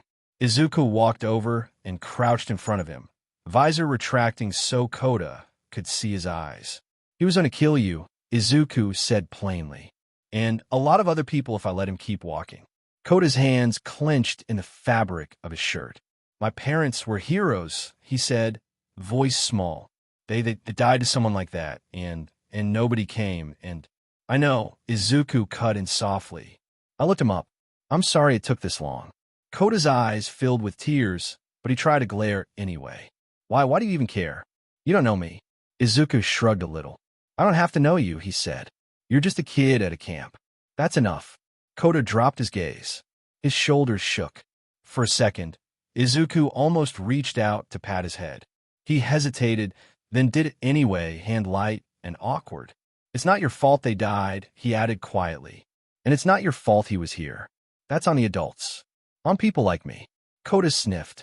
You're weird, he muttered. Izuku huffed a small laugh. Yeah, I get that a lot. Search pinged in his head, villain signatures moving through the forest, his clones clashing with them, teachers spreading out. He stood and offered Kota his hand. Come on. Mandalay's freaking out. Let's get you back. Kota stared at his hand for a long second, then grabbed it. Izuku tightened his grip just enough to be reassuring and started leading him back through the trees, away from the ruined rock and the body that would never hurt anyone again. Blue fire roared up in front of them, cutting off the path. Izuku stopped on a dime, yanking Kota back by the shoulder before the kid could stumble into the flames. The heat washed over them in a wave, casting everything in orange and blue. Stay behind me, Izuku said, already scanning. His visor flickered, search kicking in. One by one, signatures popped up around them. To the left, leaning against a tree with lazy posture, was a tall guy with patchwork, purple skin stapled to his face and arms, blue flames licking lazily off his fingers. Straight ahead on a branch sat some lanky dude in a long coat and a stupid top hat, a mask covering his face like a performer about to start a magic show. Behind them, half hidden by trees, was a big person in a red dress and overalls, metal collar around their neck, dragging a giant magnet like it weighed nothing. Off to the right was a lizard guy in full stained cosplay, sword and shield out, glaring like Izuku had personally insulted his religion.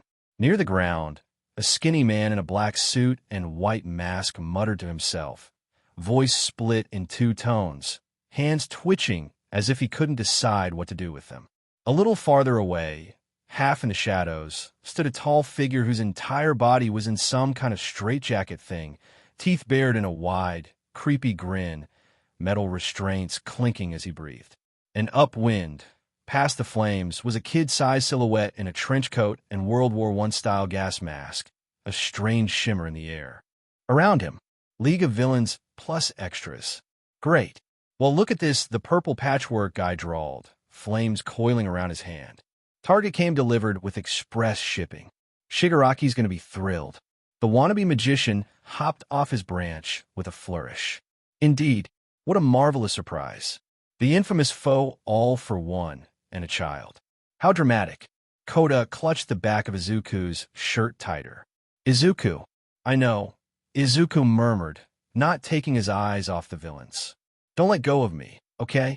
He could feel Kota gnawed against his back. Magna rested their magnet on their shoulder and snorted. Kid's shaking. We sure this is the monster the boss is scared of? Looks like a middle schooler playing hero. Spinner pointed his sword at Izuku. Shut it. Stain saw something in this brat, where the League wouldn't be after him. Anyone who pisses off fake heroes that much is worth meeting. The guy in a mask twice jabbed a finger at Izuku, then at himself, then back again, mumbling we should grab him. No, we should talk first. Shut up. You shut up. The one wrapped in restraints, Moonfish, dragged his teeth against metal with a horrible screech and whispered something about cutting that Izuku chose to just not think about right now. And the gas mask kid? Mustard, if Izuku remembered right. He tightened his grip on the strange rifle in his hands, purple mist starting to curl around his boots. Izuku clicked his tongue. League really splurged on manpower today, he said. I feel honored. Or terrified. Haven't decided yet. Dabi's lip twitched in something that might have been a smirk. Don't flatter yourself, kid. We're here for Bakugo, too, he said. Boss wants him. Shigaraki wants you. Personally, I don't care which one I drag back as long as I get to burn something. Cool, Izuku said. You're not getting either of us. He shifted his stance, easing Kota fully behind him. One arm dropping casually but ready to grab the kid and move in a blink. He let a little power pulse under his skin, just enough for them to feel it. Strength enhancement, shock absorption, repulsion rings humming low. Mustard's gas started to spread wider, a faint purple veil beginning to creep along the ground. Izuku's visor flashed a warning. TCH, gas boy, Izuku muttered under his breath. Of course. Dabi raised his hand, flames building. You've been busy, foe all for one. Nomu at USJ, Hosu, Sports Festival, Kamino Mall. You pissed off a very important person. We were told to bring you in alive if we can. And if you can't? Izuku asked. Moonfish's grin widened. We carve you up, the restrained villain rasped. Kota flinched. Izuku felt it. He rolled his shoulders again, more to loosen himself than anything. Heartbeat steady. Numbers, positions, ranges search fed everything straight into his brain, a little HUD map around them. 7 villains. 1 civilian. He'd handled worse. All right, he said quietly. New rules, then. Dabi's flames flared. Oh, gonna surrender nice and easy for us? Izuku snorted. Nah, he said. I've just decided none of you are walking near the camp. He dropped his center of gravity, the air around his hands warping as repulsion rings and dragon fist both buzzed awake. Somewhere overhead, one of his clones pinged him pro-heroes were moving, but still far. He only needed to buy time. And keep Kota breathing. Kota, he said, voice low but calm. When I move, you run toward the cliff we started at. Stay low, follow the trees, and if you see any of my clones, stick with them. Got it? Kota's fingers dug into his shirt. You're gonna fight them all? He whispered, voice shaking. Izuku smiled, even if the kid couldn't see it. Yeah, he said. This is kind of my thing. Dabi saw his stance change and chuckled. There it is, he said. That smug, vigilante attitude. Let's see how long it lasts. Blue fire exploded forward. Mustard's gas rolled in, and the forest lit up as the League closed in on Izuku, Shimura, Aizawa, and the kid he refused to let them touch. Izuku waited just long enough to feel Kota's footsteps fade behind the trees, then dropped every ounce of restraint he'd been holding. The clearing detonated into motion. He vanished from where he stood, repulsion rings igniting under his feet like blue sparks. Dabi's flames snapped shut on empty air. Spinner barely had time to shout before Izuku slammed a heel into his jaw, using just enough force to shatter the stained fanboy's mask and send him crashing into a boulder. Alive but unconscious. Not worth killing. Magna swung her magnet like an executioner, but Izuku hit her, before she could bring it down. He flipped over her strike, grabbed the magnet mid-swing, and slammed it into her gut. She folded and wheezed. He left her breathing. Barely. Twice tried to duplicate himself, arms outstretched, arguing with himself the whole time. No, he's too fast. Shut up, we can take him, and no, we can't. Izuku didn't wait for the clone to form. One sweep of his leg knocked twice flat, and knocked him out like a light. Mustard thought his gas would hide him. Cute. Izuku inhaled, filtering the smoke with a quirked-up respiration trick he copied weeks ago, then blurred forward and grabbed the kid by the collar. A quick chop to the neck sent him crumpling harmlessly. His gun clattered to the dirt. Knew you were weak, Izuku muttered. Stay down. Then came a hard once. Moonfish's metal teeth launched like blades. Izuku slipped between them, feeling the air carve past his face. One wrong move, and he'd be filleted. Super regeneration or not, that was annoying. He snapped his fingers. Repulsion cannon. A compressed blast of force slammed Moonfish like a truck. His metal teeth snapped backward, impaling trees as the man skidded across the dirt, shrieking until he hit a rock and went limp. One villain. Tenderized, Izuku murmured. The magician won. Mr. Compress realized too late that he was the last semi-competent fighter standing. He tried to flick a marble at Izuku. Izuku simply caught it and crushed it. Please, Mr. Compress started. Izuku answered by slamming him into a tree with enough force to KO him, but not enough to kill. You're theatrical, not a monster. You live. Which left the biggest threat? The Stitches and blue fire. Dabi stood at the edge of the clearing, flames crawling up his arm like hungry serpents, his expression unreadable. You killed Muscular, Dabi said. Not surprised. Just annoyed. Yes, Izuku said. I did. Good. Saves me trouble. He threw a plume of blue fire that cut the entire clearing in half. Izuku shot upward with repulsion rings, arcing over the flames. Dabi pivoted smoothly, launching another wave. Izuku countered by, clapping his hands, forming a vacuum burst that snuffed half the flames out midair. Dabi's eyes widened. Cheater, he muttered. I prefer enthusiast. Izuku shot back. He rocketed downward, using engine and strength enhancement to full throttle, and planted a punch straight into Dabi's side. Dabi coughed hard, hit a tree, and crumpled flames sputtering out like dying candles. Izuku grabbed the front of his shirt. You step near Koda again? He whispered, and I'll make sure you're next. Dabi spat vital fluid, smirking weakly. TCH, you're nothing like All Might. Izuku's eyes flared red behind the visor. Thanks, he said. I know. Dabi passed out. Silence fell over the forest, broken only by the crackle of fading flames and Izuku's steady breathing as he stood alone among a clearing of defeated villains. All down. All handled. Now he had one job left. Find Koda. Make sure he's okay. And then, find whoever thought sending this clown parade after his class was a good idea and return the favor. He had an idea. Who already? Transition. Izuku landed beside the others, just as the last Nomu was being put down by the arriving pros.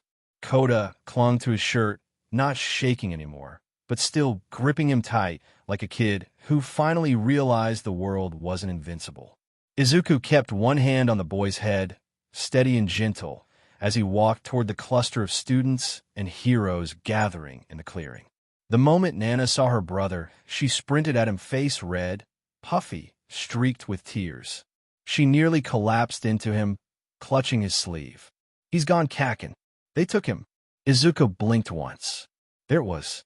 He'd suspected something like that the moment Dabi and the others had swarmed him, too many at once, too disorganized, too unfocused on the actual target. It felt like a distraction, not a hunt, like a smoke bomb thrown in his face while something more important slipped through the cracks. So they wanted Bakugo. Not surprising. The League would try to mold him, break him, twist him into something sharp enough to turn back on the world. Izuku exhaled. A slow breath. Quiet. Controlled. Which meant he was angry. Really angry. He crouched a little so Nana could look him in the eyes. Where, he asked softly, did it happen? She pointed shakily toward the opposite edge of the battleground. Dark Fog Kirojiri, he just grabbed him, and he was gone. Izuku nodded once. Good. That means he's alive. Alive? How? Because if they wanted him dead, Izuku said, tone like steel wrapped in velvet, they would have killed him here. They need him. They think they can convert him. And they think I'm too busy to chase. Nana swallowed, wiping her eyes. Midnight, Pixie Bob, Mandalay, Ragdoll, every hero around them turned their attention toward him. Even Eraserhead's scarf stiffened a little, sensing the shift in Izuku's tone. Izuku stood, dusting off his hands. No worries, he said, voice calm in a way that made a few pros uneasy. I'll get him back. Kirishima, bruised and breathing hard, stepped forward. Bro, you sure? The League is seriously dangerous. Izuku looked at him. Not harshly, just with that quiet confidence that didn't need shouting. They took something that wasn't theirs, he said. I always return things to their rightful place. Behind him, Koda tugged his shirt again. Mr. Izuku, you'll save him, right? Izuku placed a hand on the kid's head. I don't leave people behind. Aizawa finally stepped closer, scanning the boy he'd adopted, gauging his expression, his stance, his intent. He didn't need search to understand what was about to happen. You're not going alone, Aizawa said. Izuku raised a brow. Dad, I already. Aizawa cut him off with a low, stern voice. Izuku, you're not going alone. Izuku stared at him for a long moment, then smirked. We'll see. He turned toward the burning forest, the villains KO'd behind him, Koda trembling beside him, Nana still sniffling into her sleeve. In the pit of his stomach, something cold settled. The League thought they were hunters. Cute. Izuku Shimura Aizawa was already tracking their scent. And tomorrow, he'd start hunting back. Transition. Izuku moved through Kamino like he'd lived there his whole life, silent, precise, and locked onto a single point of interest. Search lit up the district in his mind like a tactical HUD, every villain's signature glowing like little red warning dots. All of them were irrelevant. Only one mattered. Bakugo's marker pulsed like a frantic heartbeat. The girl spread out just as planned. Rumi perched on a rooftop railing, crouched low, muscles tight and ready to spring.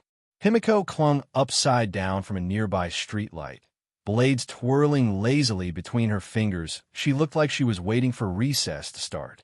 Kano was perched further back with a sniper's calm focus, her eyes already studying every rooftop for ambushers. And Rei floated quietly behind Izuku, her aura cool and soft, pale frost drifting around her new sleeves. She had changed a lot. Her white and blue outfit glowed faintly under the street lamps, giving her the look of a spirit wandering the empty district. But the gentle look didn't fool Izuku. He could feel the quirks she'd been practicing humming under the surface. Cold, sharp, precise. Stay in position, Izuku told them, voice dropping into that composed tone he used when he was 2 steps away from violence. Once I engage, they'll bring out everything they've got. Don't enter unless I tell you. Himiko dropped onto his shoulders like a cat and grinned. But I wanted to stab the hand guy so bad. Rumi flicked her ear. You heard him. He's going in first. We clean up whatever's left. Rei drifted closer, her soft voice cutting through the tension. Be careful, Izuku. You're still someone's child, too. Izuku paused. Not many people called him that anymore. He gave a tiny nod. I will. And then he took a step forward, then another following the glowing marker only he could see. The girls shifted into the shadows, disappearing from sight like trained assassins. Izuku adjusted his respirator, blue visor sliding into place with a quiet mechanical hum. The derelict buildings around him groaned in the wind. Somewhere deeper in the district, a villain's laugh echoed. Izuku rolled his shoulders. Found you. And then he vanished into the heart of Kamino, ready for war. Izuku didn't even try to be subtle about it. He walked right up to the shabby metal door of the League's hideout, cracked his neck once, and knocked 3 times like he was visiting a neighbor. Inside, muffled voices went quiet. Someone creaked closer, confused. Izuku inhaled. Pizza delivery. Extra. Anchovies. Shigaraki didn't even get the chance to shout. Izuku kicked the door straight off its hinges. The slab of metal blasted into the room like a launched missile, smashing into the magician-looking guy and sending him ragdolling into the bar counter. Spinner yelped and dove for cover. Twice actually screamed, "We didn't order anything, wait, yes, we didn't know, we didn't," as he tripped over his own feet.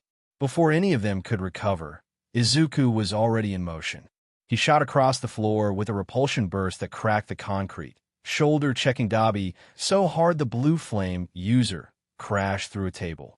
Shigaraki lunged on instinct, hand outstretched, but Izuku grabbed his wrist mid-air, twisted it, and slammed him down into the wooden floorboards hard enough to splinter them. Kirojiri materialized behind the counter, mist warping outward. Izuku didn't bother looking at him. "Don't!" Kirojiri froze. The killing intent flooding the room was enough to choke on. Himiko, watching from outside through the cracked doorway, whispered to the girls, "Wow, he didn't even start with stabbing tonight." Yet, Rumi muttered, cracking her knuckles proudly. Inside the bar, Shigaraki writhed under Izuku's boot, furious, twitching, humiliated. "You!" Shigaraki snarled. "This was a trap, you idiot." Izuku leaned down slightly, eyes glowing behind the visor. Funny. Looked like an invitation. Another repulsion pulse exploded outward from him, knocking unconscious whoever was still standing. The bar went dead silent except for Shigaraki's strained breathing. Izuku didn't smile, didn't gloat. He just pressed harder with his foot. "Where is Bakugo?" And that was the exact moment every villain in the room realized. Foe All For One wasn't here as a vigilante tonight. He was here as a furious older brother. Black blotches splattered into the air like spilled ink coming to life, stretching and warping until shapes dripped out of them, hulking, twitching, unstable Noma bodies collapsing onto the bar floor. Izuku blinked once. "Really?" Shigaraki wheezed under his boot. "Yeah, back up." One of the Nomu let out a wet, broken snarl and lurched forward. Izuku didn't move at first, just watched the creatures rise, 10-15, maybe more, flickering in through those sludge-like portals. They were small, malformed, unstable rushed work. Someone had panicked and hit the mass-produce button. The bar creaked under their collective weight. Izuku sighed.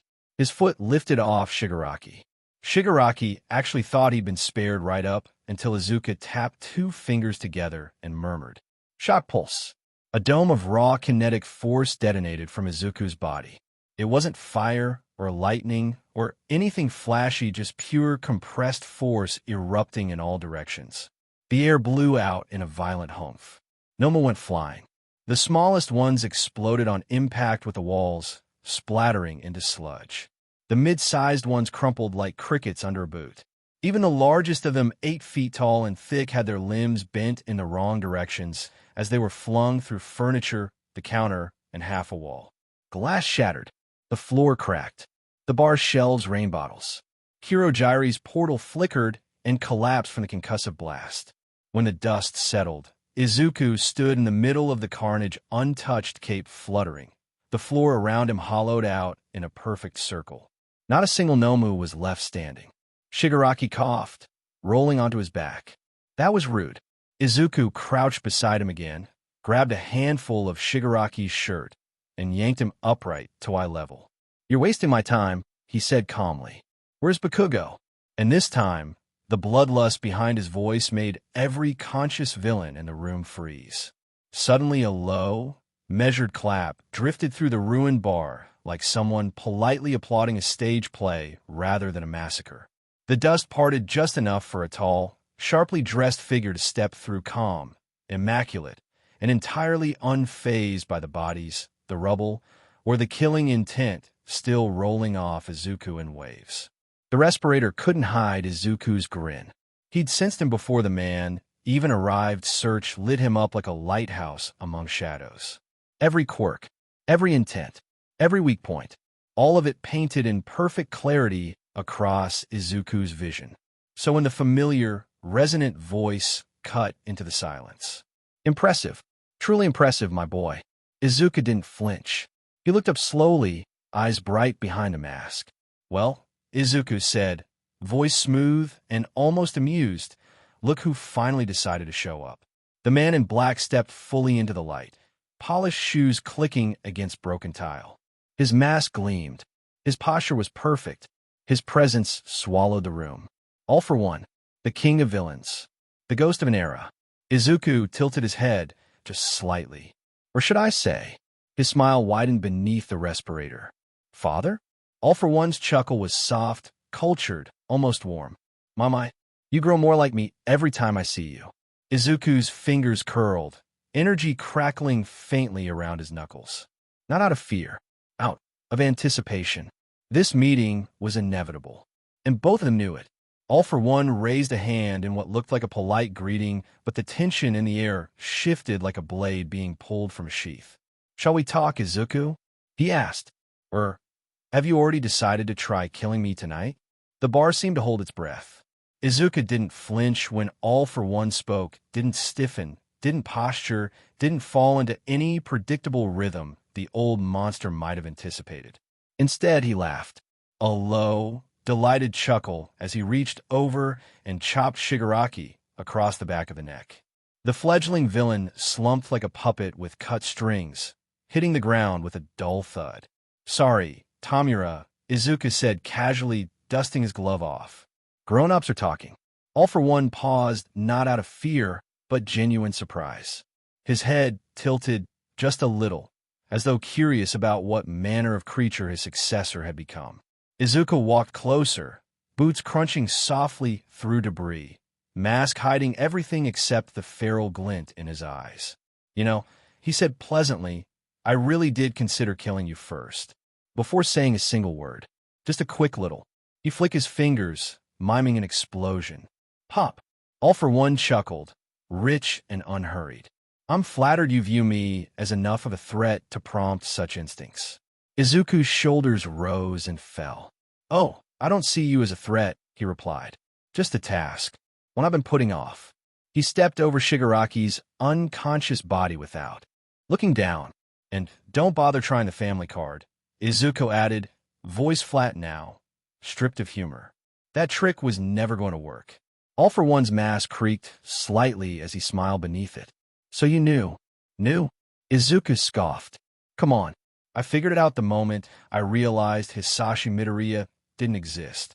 And once I got a look at your face, he gestured vaguely. It wasn't exactly hard to connect the dots. Your survival rate is terrible at hiding secrets. AFO let out a soft hum, approving. You've inherited my mind. I didn't inherit anything, Izuku corrected. I built myself. Every quirk I took, mine. Every monster I put down, mine. Every decision that brought me here, mine. His voice sharpened. You're nothing but genetic trivia. All for one spread his hands gracefully, theatrically. And yet here you stand, facing the most powerful being on the planet. You intend to kill me? Tonight of all nights? Izuku's grin resurfaced, sharper than before. I intended to kill you the moment you walked in. He raised his arm. Dozens of quirks rippled under his skin pressure, heat, cold, distortion, kinetic storage, force projection, each one coiled like a serpent ready to strike. And the best part? Izuku continued. I don't care what happens to Inko. I don't care what happens to Tashinori. I don't care about your family games, or your legacy, or whatever dramatic speech you've been rehearsing since the 70s. He leaned forward. You don't leave Kamino alive. For the first time, the air distorted AFO's power flexing dangerously, the atmosphere vibrating like metal scraped with a blade. All for one's tone remained smooth, but something beneath it shifted. Then come Izuku. He raised his hand. Show your father what you've become. The warehouse trembled as the first shockwave rolled out. Izuku didn't hesitate. The moment All for One lifted his hand and the air warped with stacked quirks, Izuku shot forward, every muscle in his body launching him like a bullet through reality. All for One reacted instantly, layers of stolen power snapping into place. A compression quake, a blast of hyper-pressurized air, a slicing shockwave riding on top of a detonating force burst, a heat spike meant to turn bone to ash, and something else, an invisible ripple like space itself being pinched. The entire bar detonated. For a split second, time felt like it tore. Windows shattered into vapor. The roof lifted like paper, and everything inside went white. including Shigaraki, who hadn't even regained consciousness, and Kurojiri, whose mist twisted away before he fully understood what hit him. Every other straggling villain in the bar was vaporized instantly, erased without ceremony. Izuku hit AFO head-on through the explosion, tearing through the shockwaves like a missile. The blast rolled behind him, swallowing the building in a roaring fireball that climbed up the skyline. He didn't look back. He never looked back. AFO skidded across the smoldering pavement as Izuku barreled after him, blue hair whipping in the wind, Quirk energy tearing the air apart around him. AFO steadied himself. "Well," he said through the mask, amused even as smoke curled off him. "You've certainly made your intentions clear." Izuku cracked his neck. "You don't need henchmen where you're going." AFO flexed his fingers, gathering another multi-quirk attack that twisted the atmosphere like a black hole trying to form. Izuku smiled beneath the respirator, blood pumping, every quirk he owned humming to life. "All right, old man," he whispered, and he vanished, straight into the second round. The fight stretched on like a storm with just violence rolling over violence. Izuku and All for One tore through blocks, through rooftops, through steel beams like they were reeds. Every time All for One swung his arm, 10 quirks fired at once, shockwaves, jagged air blades, heat bursts, kinetic hammers, black tendrils, pressurized blasts. Izuku answered with flash step dodges, copied quirks, raw power, and the kind of instinct only a kid who'd lived 2 lives could have. Cameras from every news chopper circled overhead. No one knew what they were looking at. Was it a villain versus villain? A vigilante fighting a monster? Or some impossible new enemy? Every headline would argue about it later. Right now, the only thing anyone could see was 2 blurs colliding, splitting the air with thunder. Izuku lost his visor, first shattered into bright blue shards as a quirk combo grazed his jaw. AFO's life support mask followed Izuku, smashed a fist into his face, and cracked it down the middle, exposing burned flesh, bone, and hatred. All for One staggered, rasping for breath through his ruined respirator ports. Izuku stood over him, panting, bleeding, trembling, but smiling. Not wide, not dramatic, just a quiet little curve of the lips that said, "I win." AFO growled, "You think you've stopped me? You have no idea what." Izuku didn't give him the courtesy of finishing. He grabbed the villain's head with both hands, fingers digging into the weakened metal and peeling aside the remains of the mask. His palms pressed directly against the man's scalp, skin, and quirk core. All for One froze. Izuku activated Half Cut, and then, All for One, not the man, the quirk. Izuku felt it ignite in his palms like molten electricity, a sensation so overwhelming that his knees nearly buckled. AFO choked out, "Wait, what are you?" Izuku's smile widened just a little. "You stole from everyone else. Now it's your turn." He pulled. All at once, AFO's quartz hundreds, thousands, ripped free like screaming stars being torn from their galaxies. Black lightning, white static, crimson sparks, dozens of colors no normal quirk should ever produce. All flowing straight into Izuku's arms, flooding his nerves, his bones, his mind. All for One shrieked. He clawed at Izuku. He tried to activate something, anything, but nothing responded. Izuku held him in place, voice low. "I'm taking everything." And he did. Every stolen quirk, every artificial quirk, every hidden reserve, every mutation quirk he'd hoarded, every ability he used to shape Japan into his playground. Gone, torn out at the root.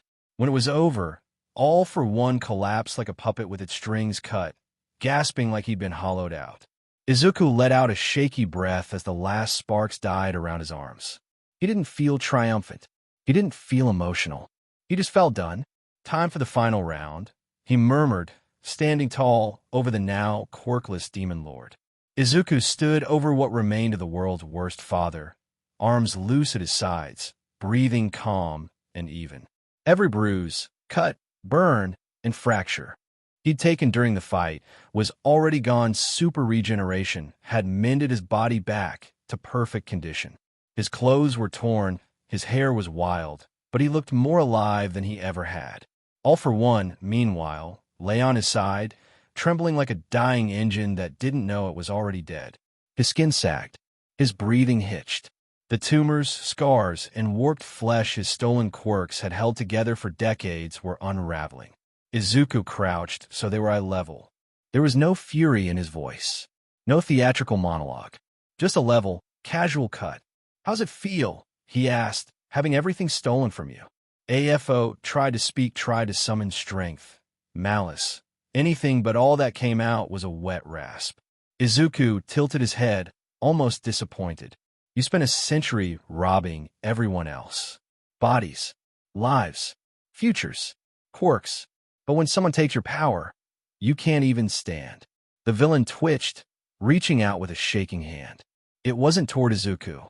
It was reflex, a subconscious movement, like he still believed he could take quirks, as if the ability hadn't just been ripped out of him at the core. Izuku gave a humorless chuckle. Not even instinct can save you. All for One's fingers disintegrated first. The dust flaked away from the fingertips, then the hand, then the entire arm. AFO's eyes widened as his body began collapsing into gray particles, the quirks that kept him alive, the ones that maintained his organs and regenerated his decaying flesh, were gone. Without them, his true age showed all at once. He croaked one final phrase, barely audible. "Yo, you monster." Izuku stood, brushing broken concrete off his knee. "Like father," he said, "like son." All for One's face cracked. His jaw crumbled. His spine disintegrated. Within seconds, the body of the most feared villain in Japan turned to drifting ash, caught by the cold night breeze. Izuku didn't watch it blow away. He'd already turned around, eyes focused on the entrance, where heroes were just now arriving too late for everything except the aftermath. And this was only the beginning of the storm he'd create. The world didn't know it yet, but the era of All for One had ended, and the era of Izuku Shimura Aizawa was about to begin. The first wave of heroes burst into the wrecked street, shouting orders, trying to secure the area, trying to figure out what kind of apocalyptic event they had just witnessed. Cameras flashed. Sirens wailed. Reporters shouted questions nobody had answers for. But one man pushed past all of them. Aizawa didn't hesitate, didn't slow down, didn't even acknowledge the chaos around him.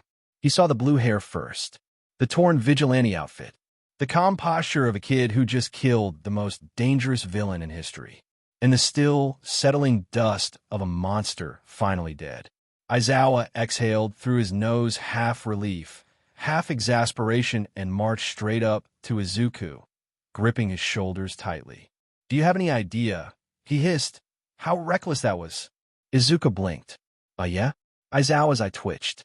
For one terrifying second, it looked like he might strangle the boy. Then he yanked him forward and pulled him into a crushing hug. Izuku froze. Not because he didn't expect affection, but because he didn't expect this much emotion from the world's most exhausted hero. Aizawa held him tight, fingers curled into the back of his collar, forehead against Izuku's shoulder.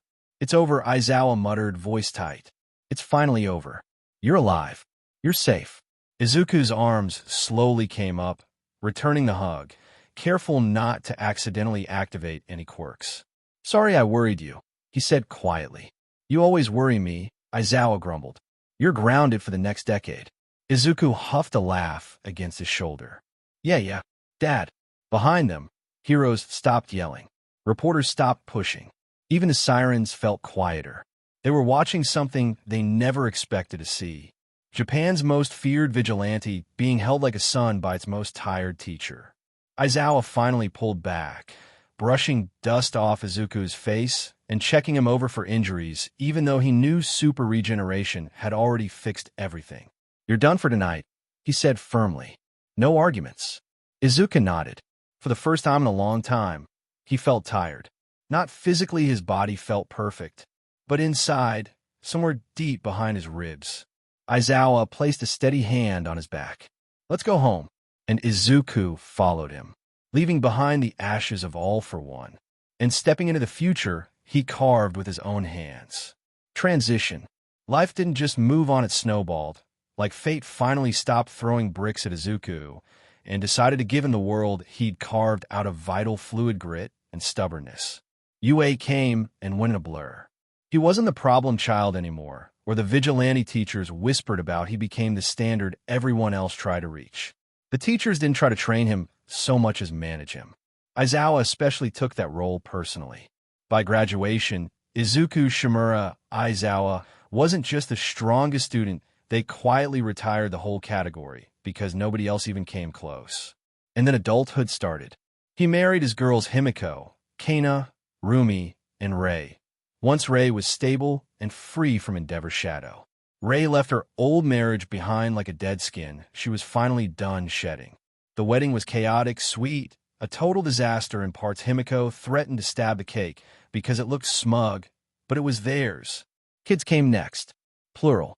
Izuku had no idea how he survived the toddler years with 4 extremely affectionate wives and children who inherited the worst parts of everyone's quirks combined. A walking disaster zone of tiny demigods. And Izuku? He kept going. He became the most powerful thing walking the earth, period. The hero society rebuilt around him, not because he wanted to lead. So this was the end of this series. Stay tuned for next part of this series. And if you like this video, don't forget to like, share, and subscribe to our channel. Until next time.